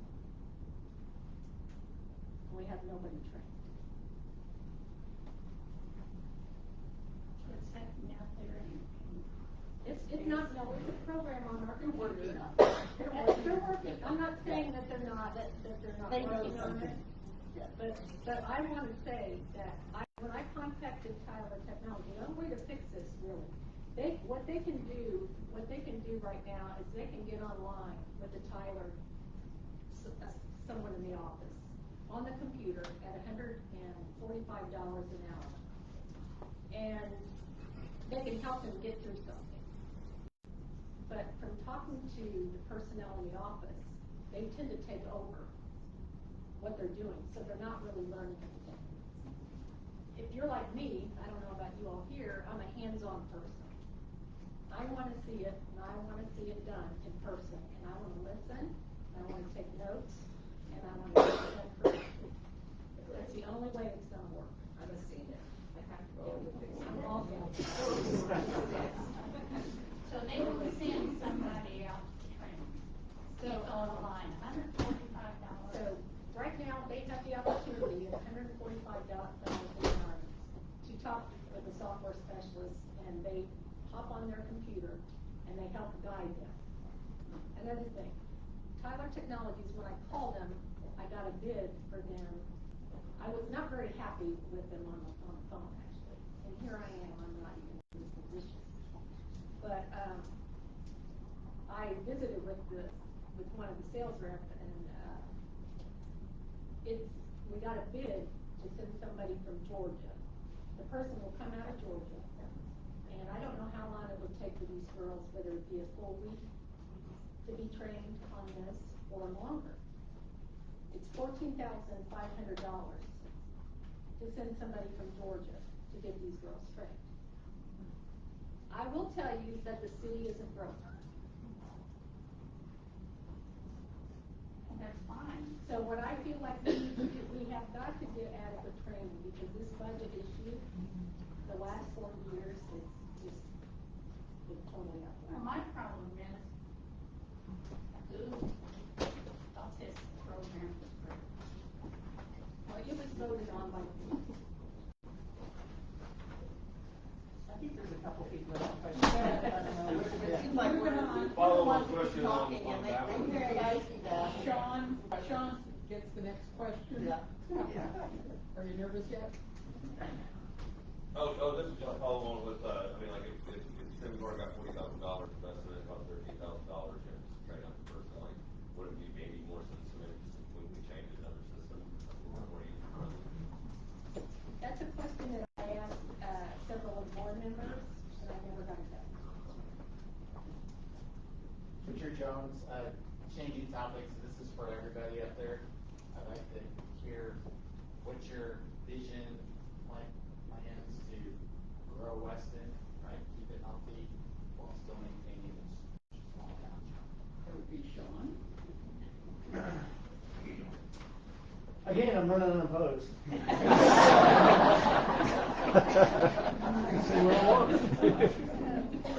You can see Weston growing. I was PO'd when I heard we're putting a Dollar General in here. Like, that's going to take away our charm, it's going to ruin it. I will put Quick Trip in too. Honestly, Dollar General has been kind of a blessing. I ran there many times where I needed something. You know, so growth like that, you know, behind the apple orchard, look at that. That was not there 5 years ago. Developing out east to Weston. By the way, east to Weston is the cool side of town. I've never run for mayor, so east side of town. I think that's where it's growing. And keeping the small town charm. We all love Applefest, right? But we all hate Applefest. That's just, it's part of living in Weston. I mean, you do gotta admit it's great when you're at the stadium and people ask where you're from, and they say Weston, like, oh, I love that town, that's great. But like, and I do hear that quite often, I wish you could move there. We have some housing for sale, but pretty much all the new people coming in town are like new developments. So I don't actually have a plan per se for our growth. I just wanted to keep growing and Dollar General, we're gonna work on downtown. And even downtown's getting bigger. We're kind of migrating down by City Hall. We did that movie theater, what was it, last fall? The movies downtown. And that's the great thing about being in Weston. It's a small town, 1,500 people. We don't know everybody by name, but we sure know each other's face. And it's just that gives you a warm fuzzy to be coming to this town. And that is what I want to keep. I want to keep that more than I want to grow size-wise. If I die, I hope a long time from now, and if we're still under 2,000 people, I'm okay with that. But if you don't grow, you die. Like I said, I want it to be 100. There's a flip side to that. There is. That's you know, if you can keep it small and charming, but you still need to grow, because otherwise it will die out if the new people aren't welcomed or don't come. It's supply and demand on that. Yes. If we have a need for 5 candle shops downtown Weston, we'll have 5 downtown candle shops. Do we need so many bars in town? You know, a lot of people come down to Weston for parties, get together. You know, we take advantage of that. And they spend a lot of money. Yes. I've seen my receipts for my wife shopping downtown. You know, we're paying our property tax. So I believe the supply and demand is, that will keep us growing. We're never gonna die. Well, look at us, I mean, we have everything here. So. Well, I'm gonna say 2 words that no one spoke yet, and it's called strategic plan. Something that this town does not have right now. Okay? All right? The strategic plan that we did have needs to be revised because we've already accomplished a lot of tasks on that list. Okay? And I've been calling for a strategic plan for several years now. And that's something I'm hoping that we can continue to move forward. And when I say strategic plan, it's about being proactive in our community, not reactive. We need to plan out. We need to look for that growth. We need to make sure that our Main Street is the showcase. Has anyone looked at how Main Street looks right now? Right? That road needs to be repaired. We need other roads throughout our town repaired because people still travel through those side roads to get to downtown. Okay?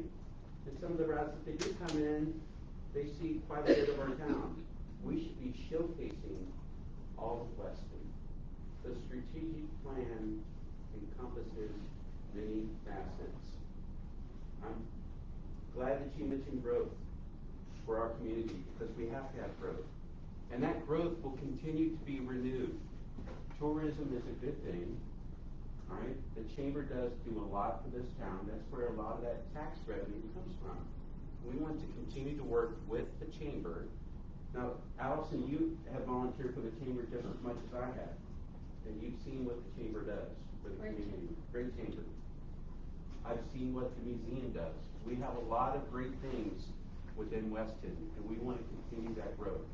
But if we don't get our strategic plan up and running, we are going to be hurting. And that's something that needs to be accomplished underneath the next mayor and the board. It has to be done.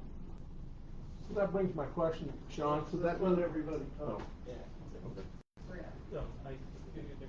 Jerry, like, should you just plan, like, have a 5-year plan? Like, you should have with anything, a 5-year plan.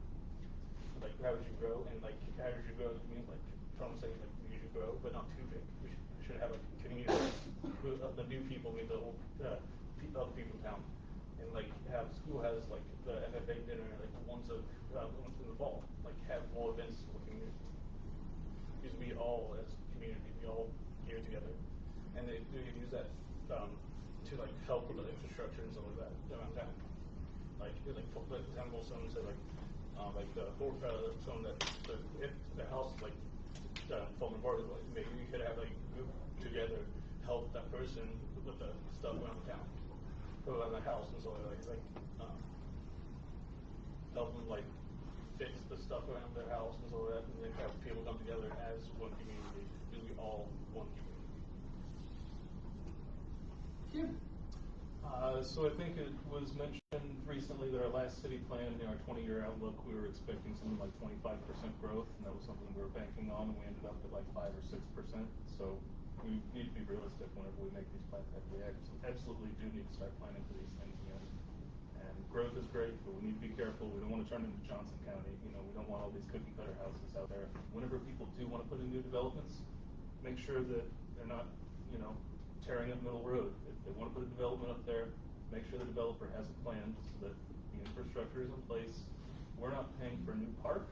They already have plans for that ahead of time so that we can grow and keep that character. Tourists keep wanting to visit, and residents want to remain. Well, I agree with Jerry. The strategic plan that we had in 2003 was a very important document that we used at almost every planning and zoning meeting that I was there for. It was on the table. We passed ordinances that were their suggestions in the plan so that we could grow. That's where the viewshed overlay came from, and the plan development overlay on the highway, so that we could build buildings that were in keeping with what we wanted to see.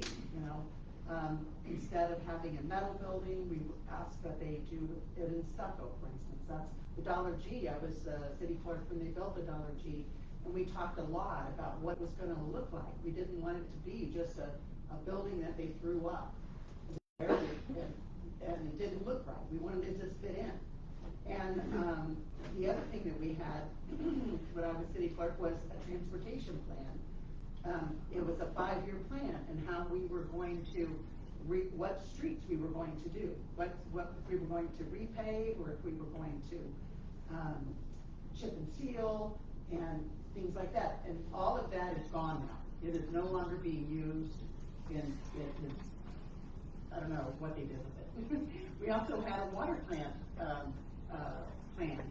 When we figured the rates every year, there was a plan in there for future repairs and maintenance at the water plant, and we set aside so much money every month to put in a fund for whoever was at the water plant to do their maintenance projects.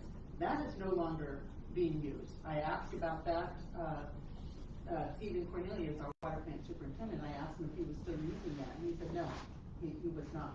So these things all help us to grow. We need to know what we're going to do in the future, what transportation projects, what water plant and water distribution projects we're going to do, what sewer projects we're going to do. Because if we don't keep up our infrastructure, we can't really grow. If we're out of capacity at the water plant, we can't make enough water for additional homes. We don't have enough capacity in the sewer for people to flush their toilets. And those are all things that have to be planned for. And I plan on doing that day one. Let's talk about it now. I'm going to go to each department head and say, what is going on? Where are we at? What do we got to do? I agree. I think that there's a lot of things that we need to work on in order to build an infrastructure. Like you said, we need a strategic plan. Water plant. Anybody driven by the water plant recently, or know where the water plant is? Well, we have a lot of things falling down, and the sign doesn't say water anymore. And, we need a lot of improvement in our water plant. And Stephen came back, and bless his heart, I think we have an alderman in here that kind of helped coach that, and or a board member. So Stephen is great. With the loss of Danny Mason, who came back and worked part-time, that's a great loss. for our water department. He had a lot of knowledge, and it's very expensive. Very expensive. The equipment that we need to, say, for example, hold the sludge off in the reservoir, in our water reservoirs, to rent that is very expensive. To buy it is very expensive. And so, I agree, we need to have these principles in place so we can plan, whether it is month to month, or whether it is a year at a time, or a 5-year plan. We definitely need to have that in place.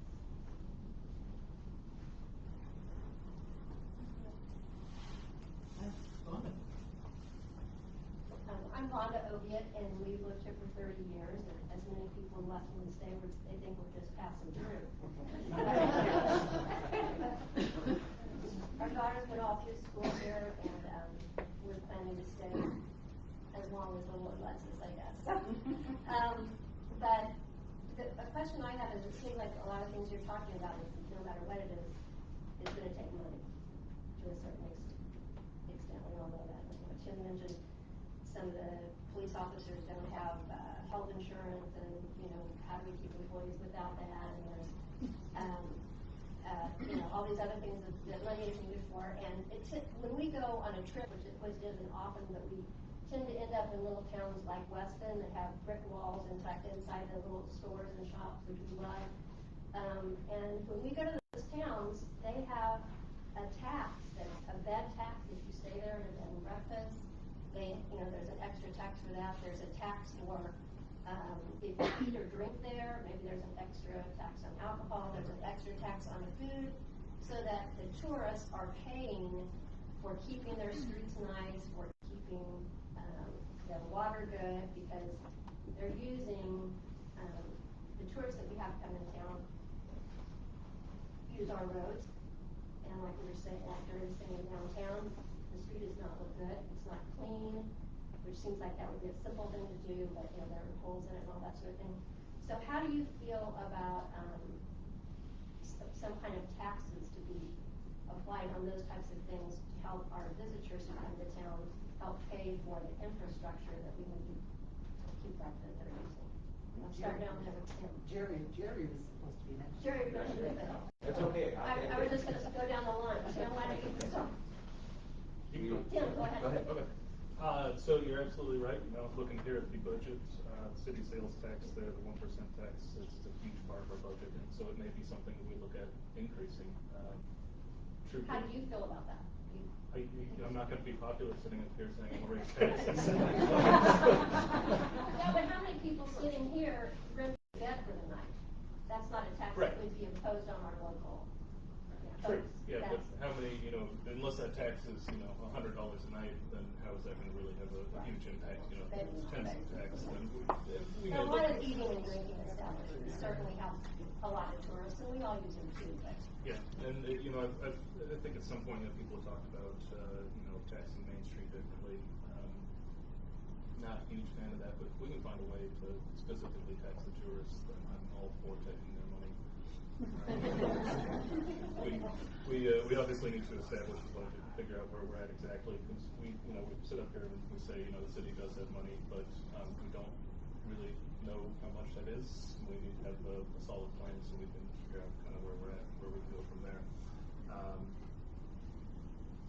There's other ways that we might try and get creative. Grants would be great. No one's writing those things. AI was brought up earlier. I typed in the ChatGPT, write me a grant, and came up with at least a template. You can go through, write a bunch of those, give that a shot.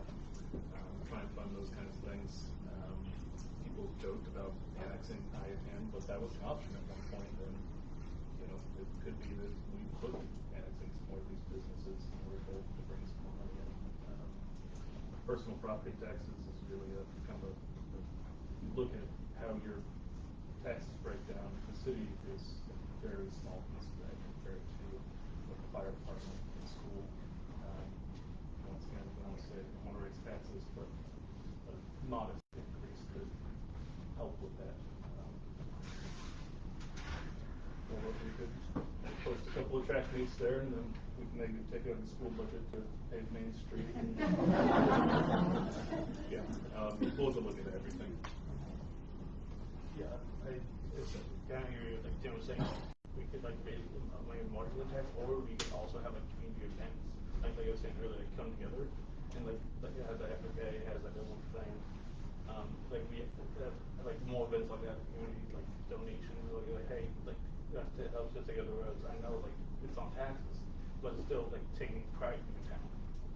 Like JFK said, ask, no, what can we do for you? What can we do for your country? It's the same concept of your town. Like more community events.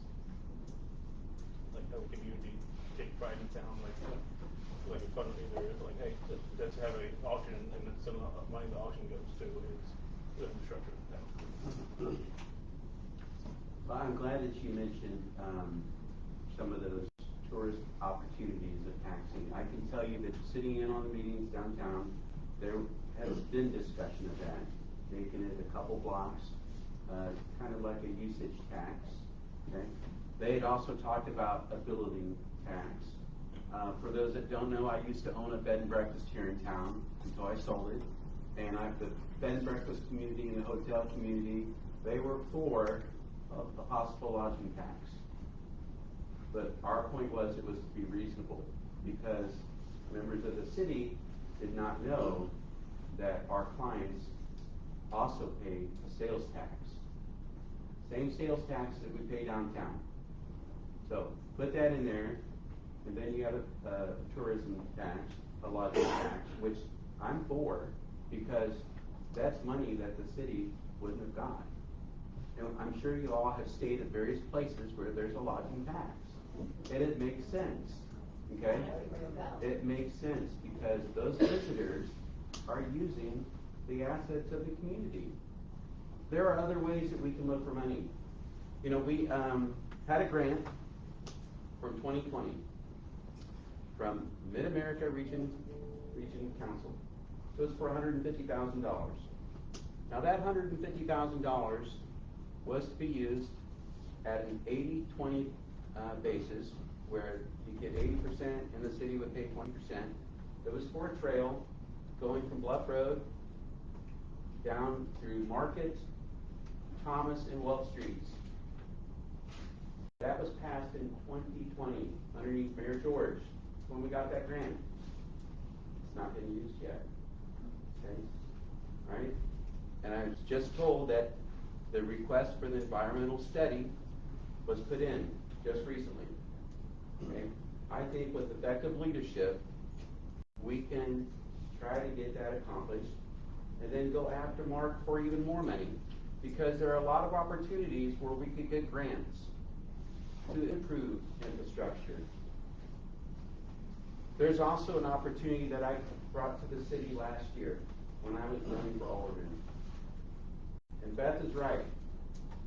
Coming to the polls, these seats are won or lost by 50 or less votes. I lost by 15. It was a close race. But these issues that I talked about then are still here today. I brought forward to the city a program underneath the Department of Transportation for possible grants. It's called Safe Streets for All.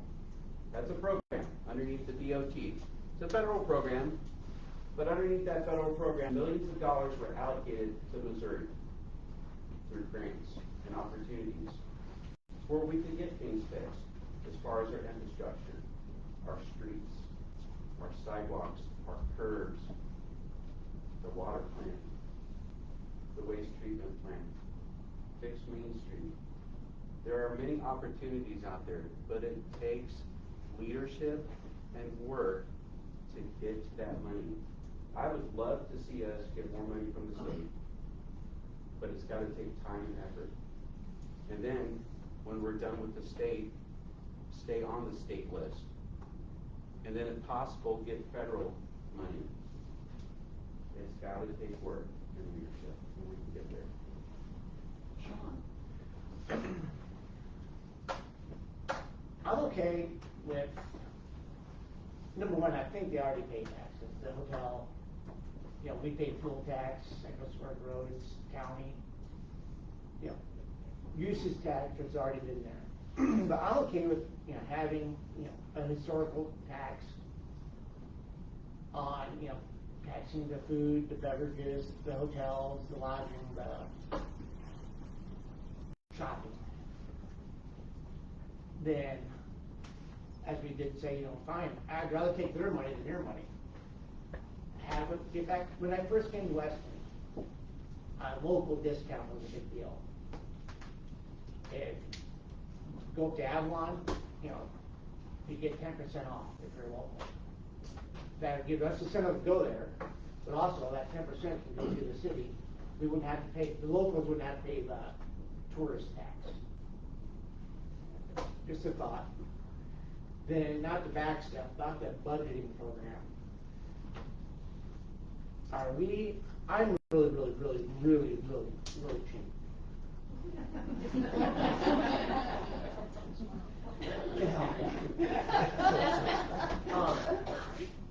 Pennies add up.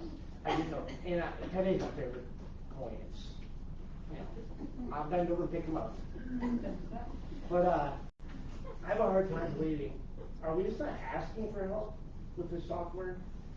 My experience buying software, if I spend $40,000 on a software package, I'm still getting trained.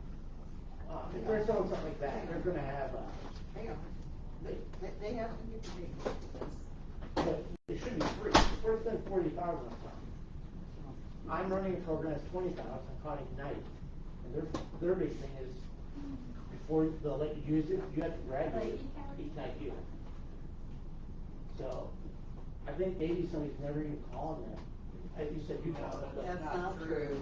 But I'm not saying, and trust me, I know how hard you guys work. The problem is the training is very limited, and it's only specific. You have to ask them, this is what I need to know how to do, and that's all you get trained on. It's not from point A to point Z, and that's what needs to be done. So the people that got that training are no longer here. Would you guys be opposed to having like a minimum? Because we have had turnover downtown. I go downtown every month to pay my water bill, and I purposely go inside just to see the changes. I don't know. Give us a pay raise downtown. We'll pay the taxes that we're now having, and let's keep these employees. Or put some incentive to stay, or punishment to leave early. Not, 5 years. That's the wrong thing, I know, but, if we're going to train you, you're valuable to somebody else. I get trained. They don't want to leave. I can't just, I used to be a stockbroker, and Edgar Jones put me through a year of schooling. I couldn't just leave there once we got my Series 7. I could, but then I'd pay back for all my training. We're back to taxes, sales tax. Yeah. Question is different. Sales tax for church. Yes, I agree with that. I totally agree with Fonda. I think there's ways that we can work with that. Also, I think it's been, and I'm not saying that this is going to happen, so please throw arrows at me right now, but I know it's been before 2014, I could be wrong, that we've had a sales tax increase in Westlake, or a tax increase, if I remember right. So it's been a long time, so yes, I think there are things we can write grants. I do think that's very important to get more money. And I think that the majority of us want to work towards that. We want to work towards getting more money to benefit, so we can do more roads and streets in Weston. And because that's been a big complaint to a lot of people, are the roads. We do have some money allocated this year in the budget when we pass it to start working on that. But whether it be a transportation or city road tax or whatever, that money would go for that. So there are options. There's options. So let's go to where sales tax come from. We can't pass a sales tax unless it is on the state statutes. If they allow us to have it on the ballot, then we can do that. There is nothing in the state statutes that says a town our size can have an election for a lodging tax. Now, Kent has said that he's working with our state legislatures, our state representatives, to have that.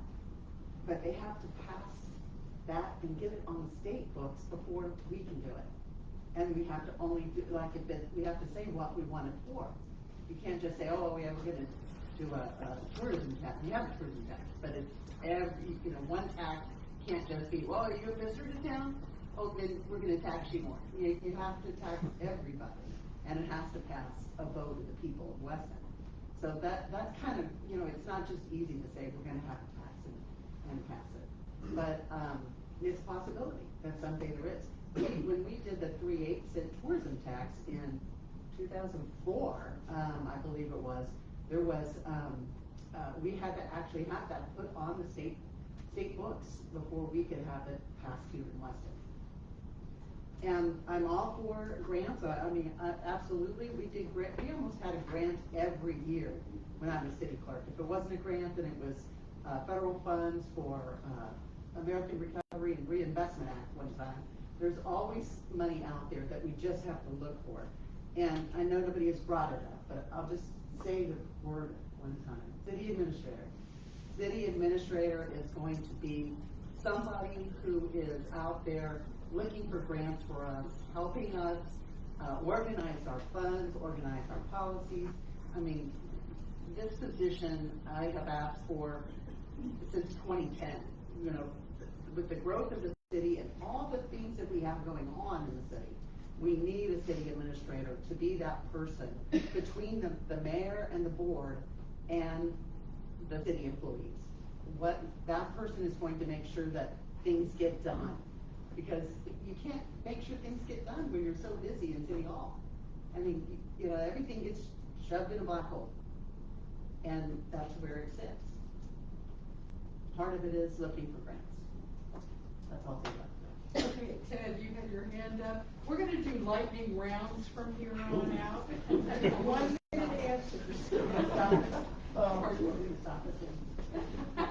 I'm Ted Wilson. Choose whoever you want to. I was born here, and I prefer not to say how long the time is. There are several here that I'm not the oldest. First off, my comments are not downtown bashing. I was one of 5 people in 1984 that jump-started revitalization of downtown. So downtown is a big thing for me. However, I've also been in the bank for 50 plus years and looking at the other businesses in town, non-tourist oriented businesses. And I'm not going to pick on any of those businesses, but I'm going to ask you, look at Dearborn and look at Air and any business that we have, any practitioner, any service that we have here, that they don't have in Dearborn, our tenuous existence here in Weston at best. We just lost the lumberyard not too long ago. It was a sales tax paying business. But my question is I'd like to know how you all as members of the city government will work to foster, develop, encourage, those downtown, the highway businesses. I don't like that term, but it's the most descriptive I can come up with. How you're going to help those businesses stay in business, encourage new businesses, because those are really the services that we as residents use. And I think it's an important aspect of the city. Downtown's great. I'm all for it. Tax the tourists all you want. But let's maintain those businesses, and I'm curious how you all see that as a part of the city.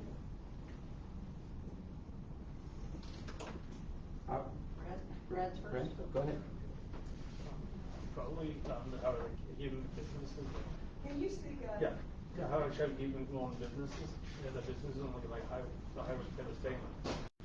Try to advertise more and the people in Weston, like the new people in town that don't know what stuff is.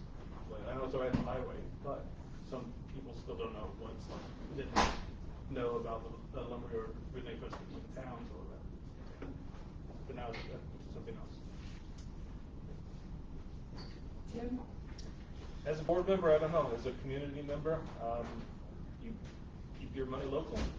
You know, vote with your dollar and make sure that you're telling people, your neighbors, not really advertising, it's word of mouth, but make sure that people know that Bill and Chucky have you. You can go down there and you can find anything you need.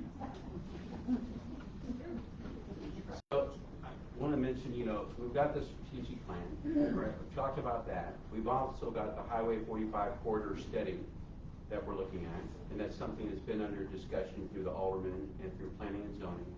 If you want to volunteer to come sit on or attend any of those meetings that they're going to happen in the future, I encourage you to do that to help provide input. The city is going to need to continue to maintain a great relationship with the Chamber of Commerce because the Chamber is a great recruiter for business. Because when we do end up with a empty building downtown, they're the first people out there trying to recruit people to come in. My question was outside. I understand that. I understand that because the Chamber also is concerned about Highway 45 corridor and all of those businesses up there. Well, you're up on Highway 45. The chamber is to promote tourism. It is. And that doesn't necessarily mean anything else other than that. Okay, I have sat in on some of those chamber meetings as well, and we've talked about Highway 45 and the businesses there. So there is acknowledgement there. We lost a pharmacy, now we got it all the way to Platte City. I know. You know, that to me was the worst thing that ever happened to us. Part of that Highway 45 corridor study is to see how that's going to develop for businesses. That is still a plan within the city that we need to look at to draw businesses in and to keep businesses there. We want to keep the businesses that are there. Well, obviously, shop local. I do everything I can do to buy stuff here in Weston. But it's hard to buy a PC at Cebus. So, on the first floor. Get it 30 days. I see a truck driving the Amazon truck. No, it's just, I do agree the Chamber does, I think the Chamber does a great job for Weston. I love seeing the flyers whenever I'm around the city, at the airport. I was up in Iowa not too long ago, and I seen one of the Chamber flyers at a Irish pub up in Waterloo, Iowa. I kind of brought a little smile on my face. I did go around and say, this is my hometown, this is where I live. But I do think some work needs to be pushed towards the 45. We did lose the pharmacy, but you're talking about growing. Yeah, we didn't grow fast enough to keep a pharmacy. But all the people that are here, and some of them that are gone, the older people, I mean, that's where they would go get their prescriptions or have them delivered to them. You go to Platte City, you've got Walgreens, and you've got CVS. Yeah. They'll deliver, but what day of the week? You know, I'm just. Well, do you want to grow big enough to be have a CVS and a Walgreens? No, but that was just enough for the people in Weston. That was great for us. So we could, Yeah. obviously, again, supply and demand. The demand wasn't there. No, the people who worked there wanted to move. So, oh, I'm sorry. Let him round. And, you know, Ted, to your answer, I agree. I think that the city needs to keep in mind the businesses on the highway and the people that we do shop local. And I think that's very important, whether if we can help advertise with that maybe. You know, and some of the flyers that we have, you know, I try to tell people that come to the shop all the time, they ask where they can get things, and I'll say, well, the grocery store is up on the highway. Or, you know, Cebus is down here, or, you know, whatever. But we have a Dollar General, so I hope to work with the businesses outside of downtown too. And I think it's very important that we maintain those businesses, very much. And I have two words, community engagement. That is the mayor's job, and if we are lucky enough to have a city administrator, the city administrator's job. Let's go out and talk to Sharps Market. What do they need? Are they hurting for something? Do they need help with something? The depot, talk with the management. I think that's what we have to do.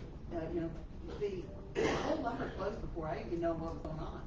I mean, what happened? We don't know, was there something we could have done to talk with them about staying, and it could happen also, like you said, the pharmacy. I mean, that was something that happened so quickly that it was a great surprise.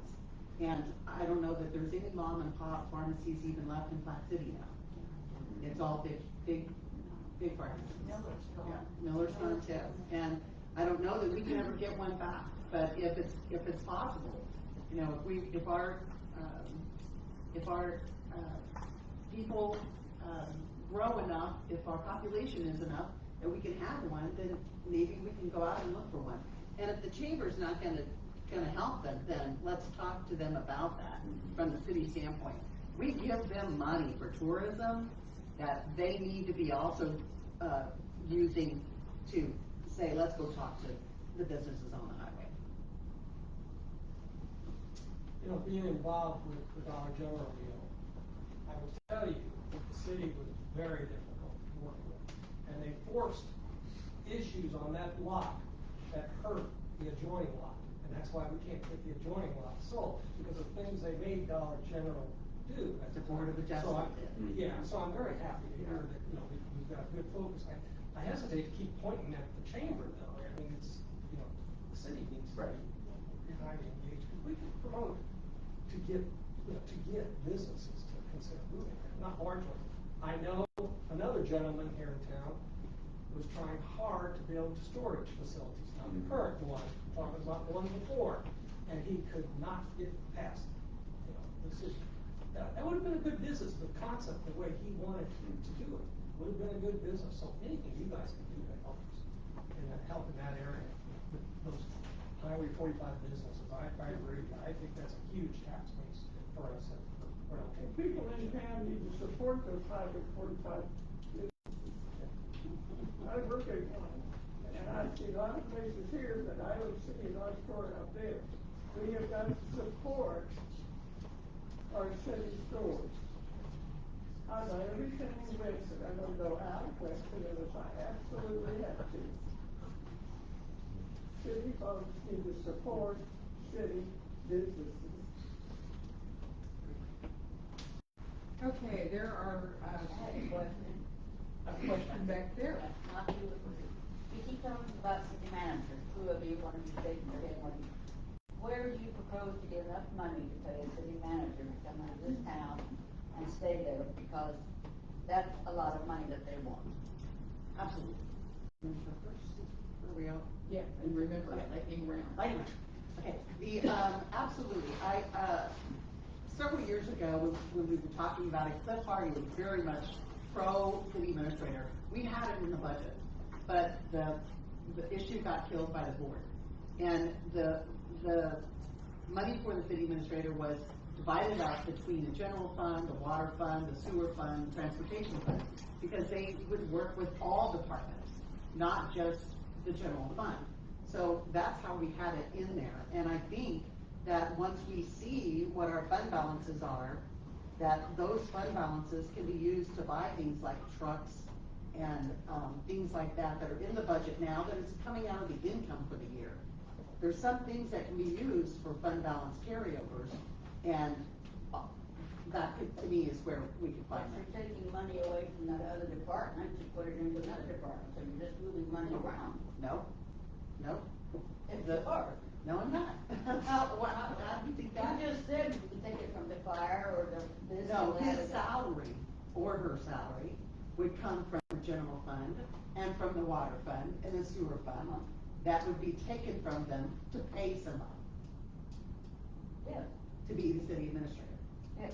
Yeah, and their budget should be able to allow that. There should be enough money in their budget to pay for a city administrator.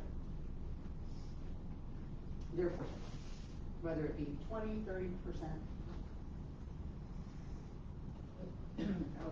Well, it's hard to really talk about that right now since the budget's not passed. It's very difficult, but I've talked to several aldermen about this, and you know, it may come to where maybe 1 year, maybe next year, the year after, they may not be able to get everything that they want.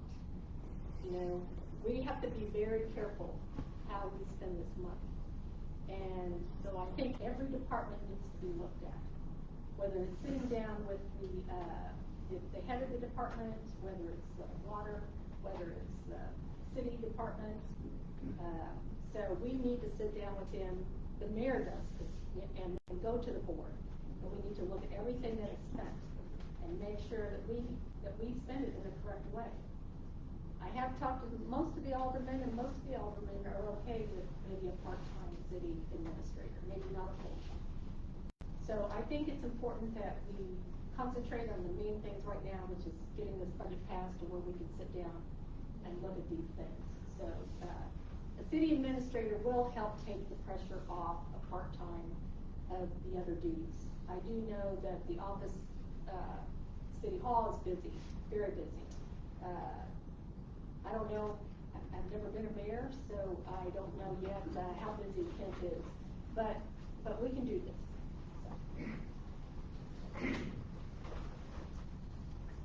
News to me on the city administrator. I don't think we're big enough to need one yet. I do know City Hall packed, and they're busy.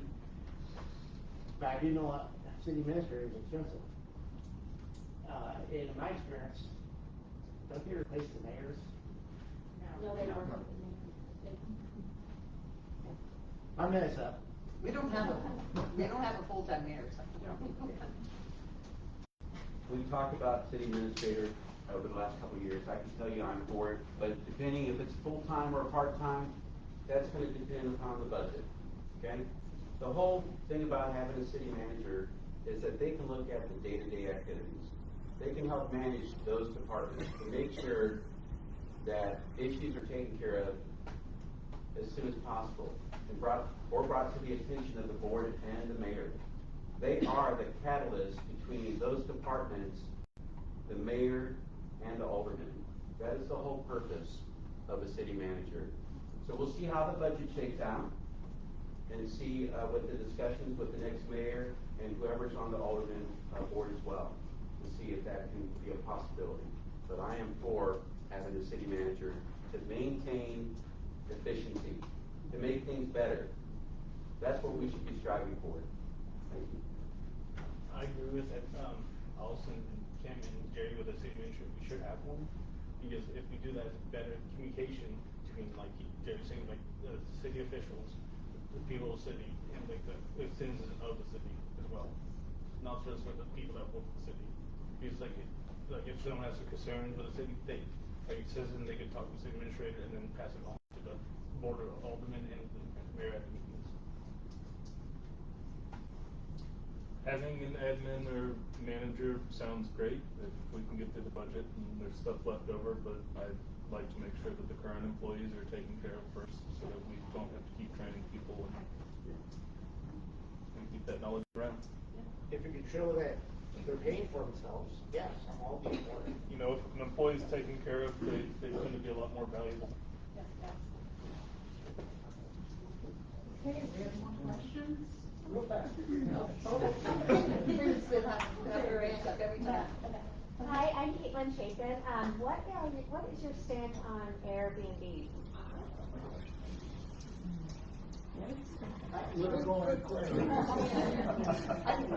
I'm for an Airbnb in certain parts of the city, like downtown area, maybe an apartment that's up above a shop or something like that. I am not for an Airbnb in a residential neighborhood. I agree. I think it would hurt the value of our homes and it decrease that, and it probably would be a nuisance issue.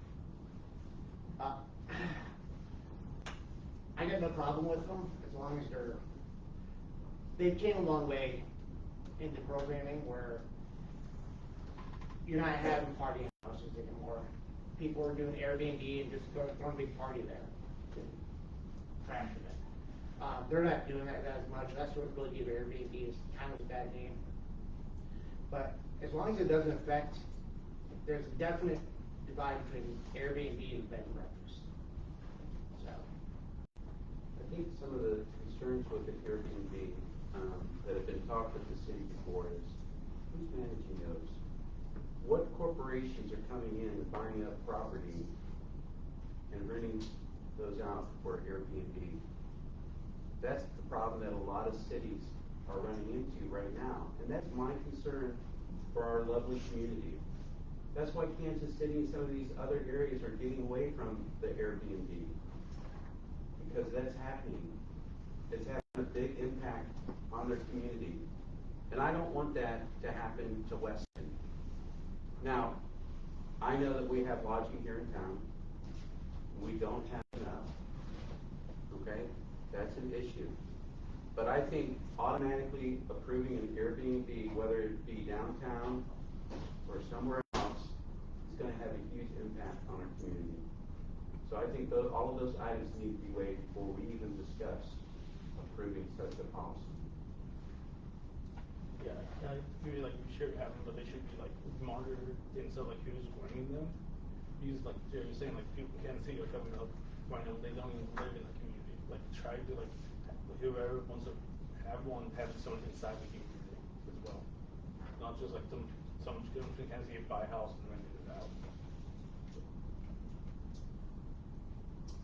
No is a complete answer.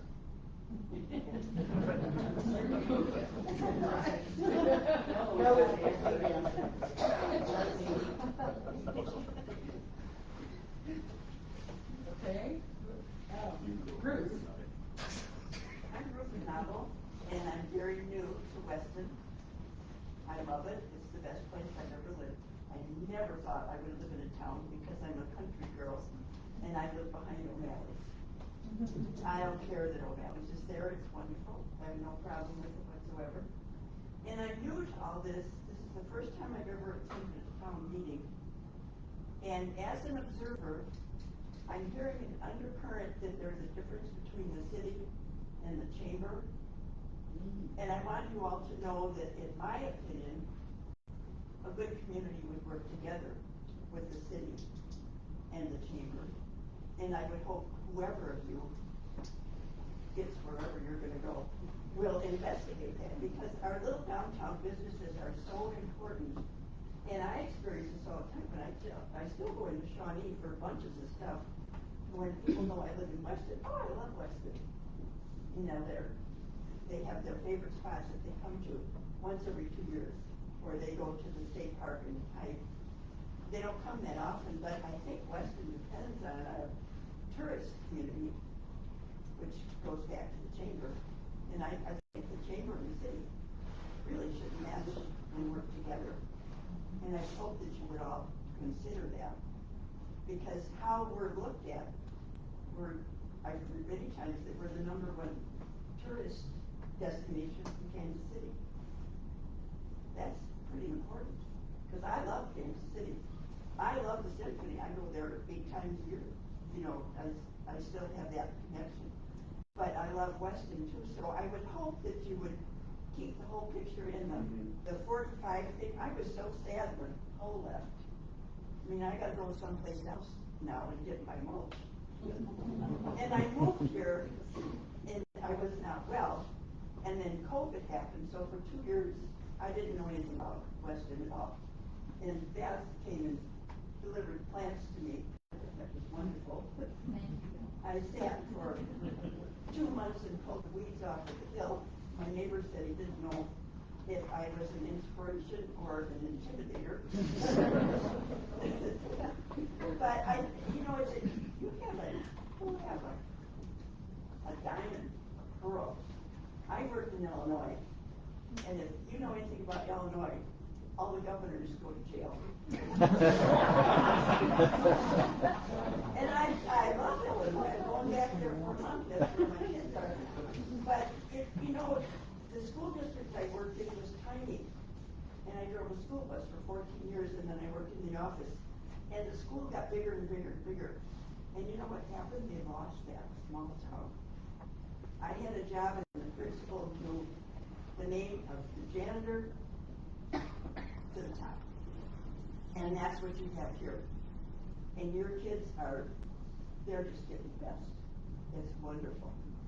So whoever gets elected, you have a lot of responsibility. And I'm going to keep reading her paper. Because that's how I find out things. Deb, can I just address it? Thank you so much. And I'm glad that you were able to come tonight. What some residents may not know is that an alderman not only sits on the board, but they also are a liaison for different parts of city departments. We have a liaison for the chamber, right? So all of those are all appointed. They have their specific roles, and they take that information, they bring it back to the board, right? Now, the next mayor is going to be able to look at those current assignments and rearrange those as necessary, and we can look at those things as well and to continue moving forward. So thank you so much for your comments. We just got to keep everybody happy. That's right. We don't do that here. Were there some other hands? Somebody else wanted? Okay, well, we've talked about things that need to happen, growth, and that sort of thing. So I wanted to know if there are resources out there, Mid-America Regional Council, the Northland Chamber. Do you all think, each of you, that you would have time and the motivation to get involved with some higher order entities like that? Absolutely. I agree. Mid-America Regional Council, Northland Chamber, Missouri Municipal League, which is in Jefferson City. All of these have fantastic resources. MML in Jeff City, they give you example ordinances. They have a conference every year that you can attend. And I love conferences where you can go and learn. City clerks don't have time to attend those.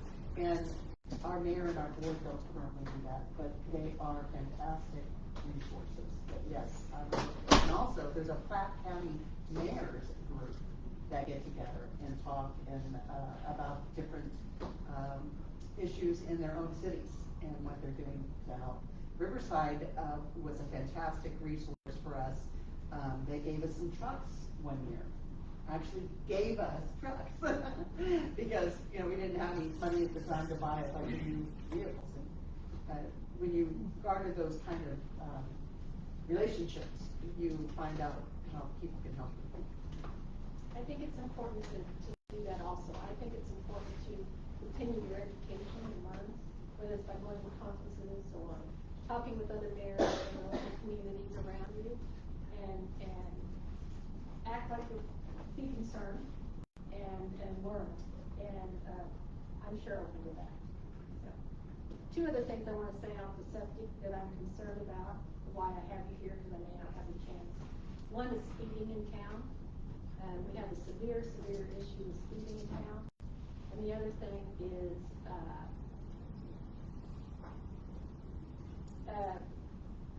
we're monitoring the alcohol issue that sometimes we have. In my neighborhood where I live, my neighbor unfortunately had a visitor after a festival who came and sat on our porch and threw up on our porch. So it's a problem, and we've got to address it. We just have to monitor it, and that's really important because I think that we need to keep our people safe.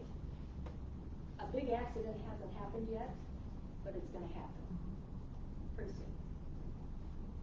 Just a couple. Well, I don't think any of us would be here if we didn't want to give her time and willing to network with other people in the community. So I believe we're all here for a good reason that are up here. I can tell you that, as I tell my civics students, it's about community engagement. So civics is. That's why we're here. I'm glad to see that there's a lot of involvement. I've dedicated my life to service of others, and I've done that my entire life, and I will continue to do that. I'm a budget guy. I love numbers. I've managed budgets, so I will definitely be looking forward to getting involved with Mark, Safe Streets for All, and other programs, trying to get the revenue and assistance that we need as a city. Thank you. I agree. I would like get involved with others, those cities that what see what they're doing, and like see how we can improve all stuff as well. If we don't improve, we die. So if we can improve stuff. See if we can have opinions because we don't know. You can hear other people's opinions to consult and see how they do it. So to understand what they've done for. I have the time, the energy, and the motivation to make Weston the best place to live. And about the speeding, if you slow down, the road's not that bad. I do think my husband and my son would probably agree with that. Not on 4th Street. I have a question. You talk about speeding. So our policemen give them a ticket. We don't have city court here anymore. Well, we still have it right now, but they'll have a court in Class City. They go to Class City. Right, we'll still get fine money. Why? We'll still get fine money. Well, the current board made that decision, so I mean, I don't want to speak for their decision-making process. Another thing out of West. I was down there when they were doing it, and it seemed like the state was forcing us the state wants us to merge with the county. That legislation, we need a 30-hour-a-week clerk dedicated specifically to that, and the city doesn't think that they can afford it, so. We need a whole new position, just designated just to that. Well, listen, I don't know, probably you all too, but I've been here all my life, and I'm 76 years old. And we always had court on one day, or once a month, whatever. But they could afford it then. I don't understand why they can't afford it now. New legislation, they're forcing it to happen, and no one is happy about it, no one supported it. It's just not our town that they're forcing. It's other communities throughout Missouri. Jim, the thing that they're not looking at is that 30-hour-a-week person could be doing other things for City Hall other than court. Well, that's not how the attorney explained it to the Board of Aldermen and the mayors. They said it couldn't happen. I don't know if that's true or not. But at the last meeting, the police chief said it'll be back at some point because the circuit court's too busy. Yeah.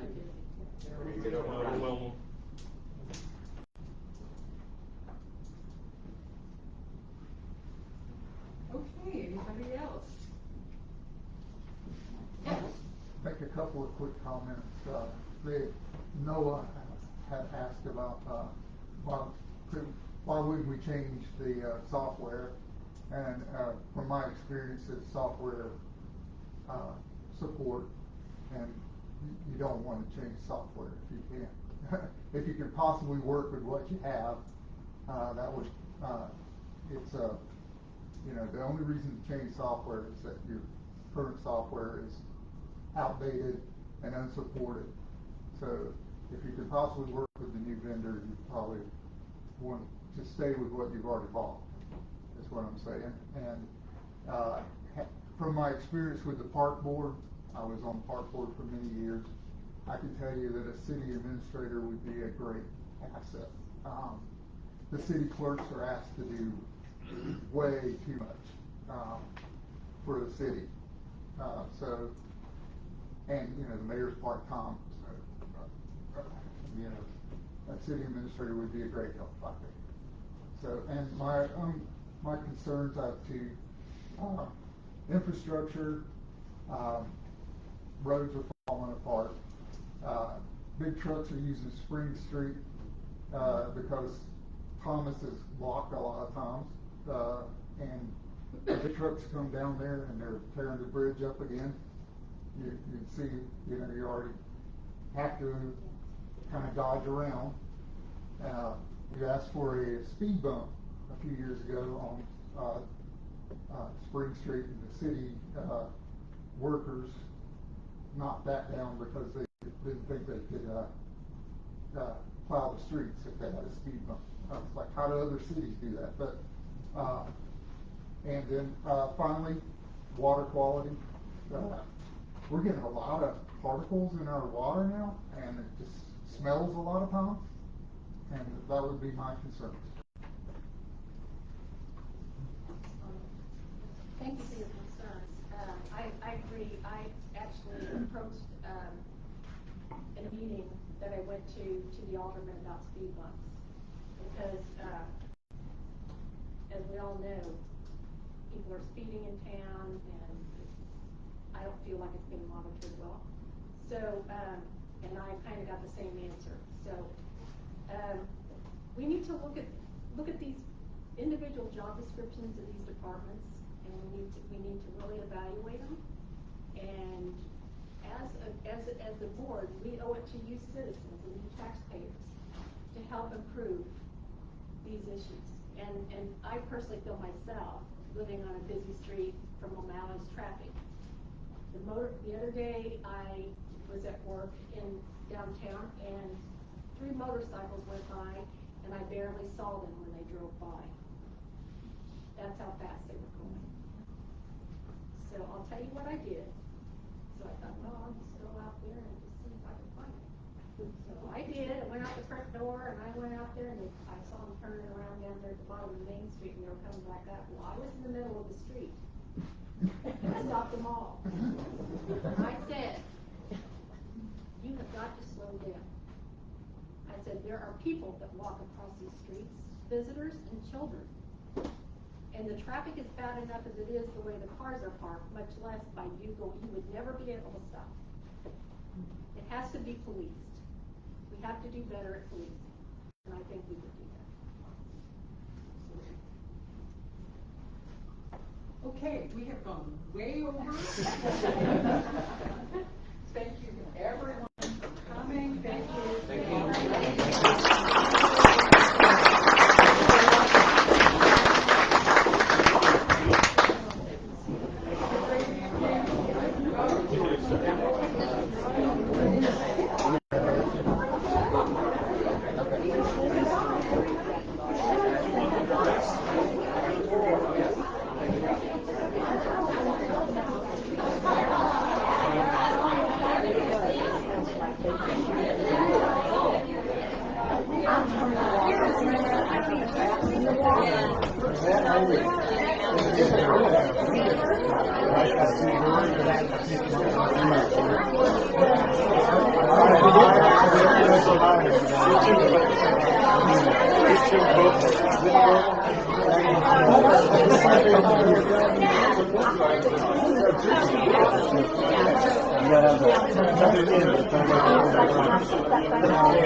You've already told me.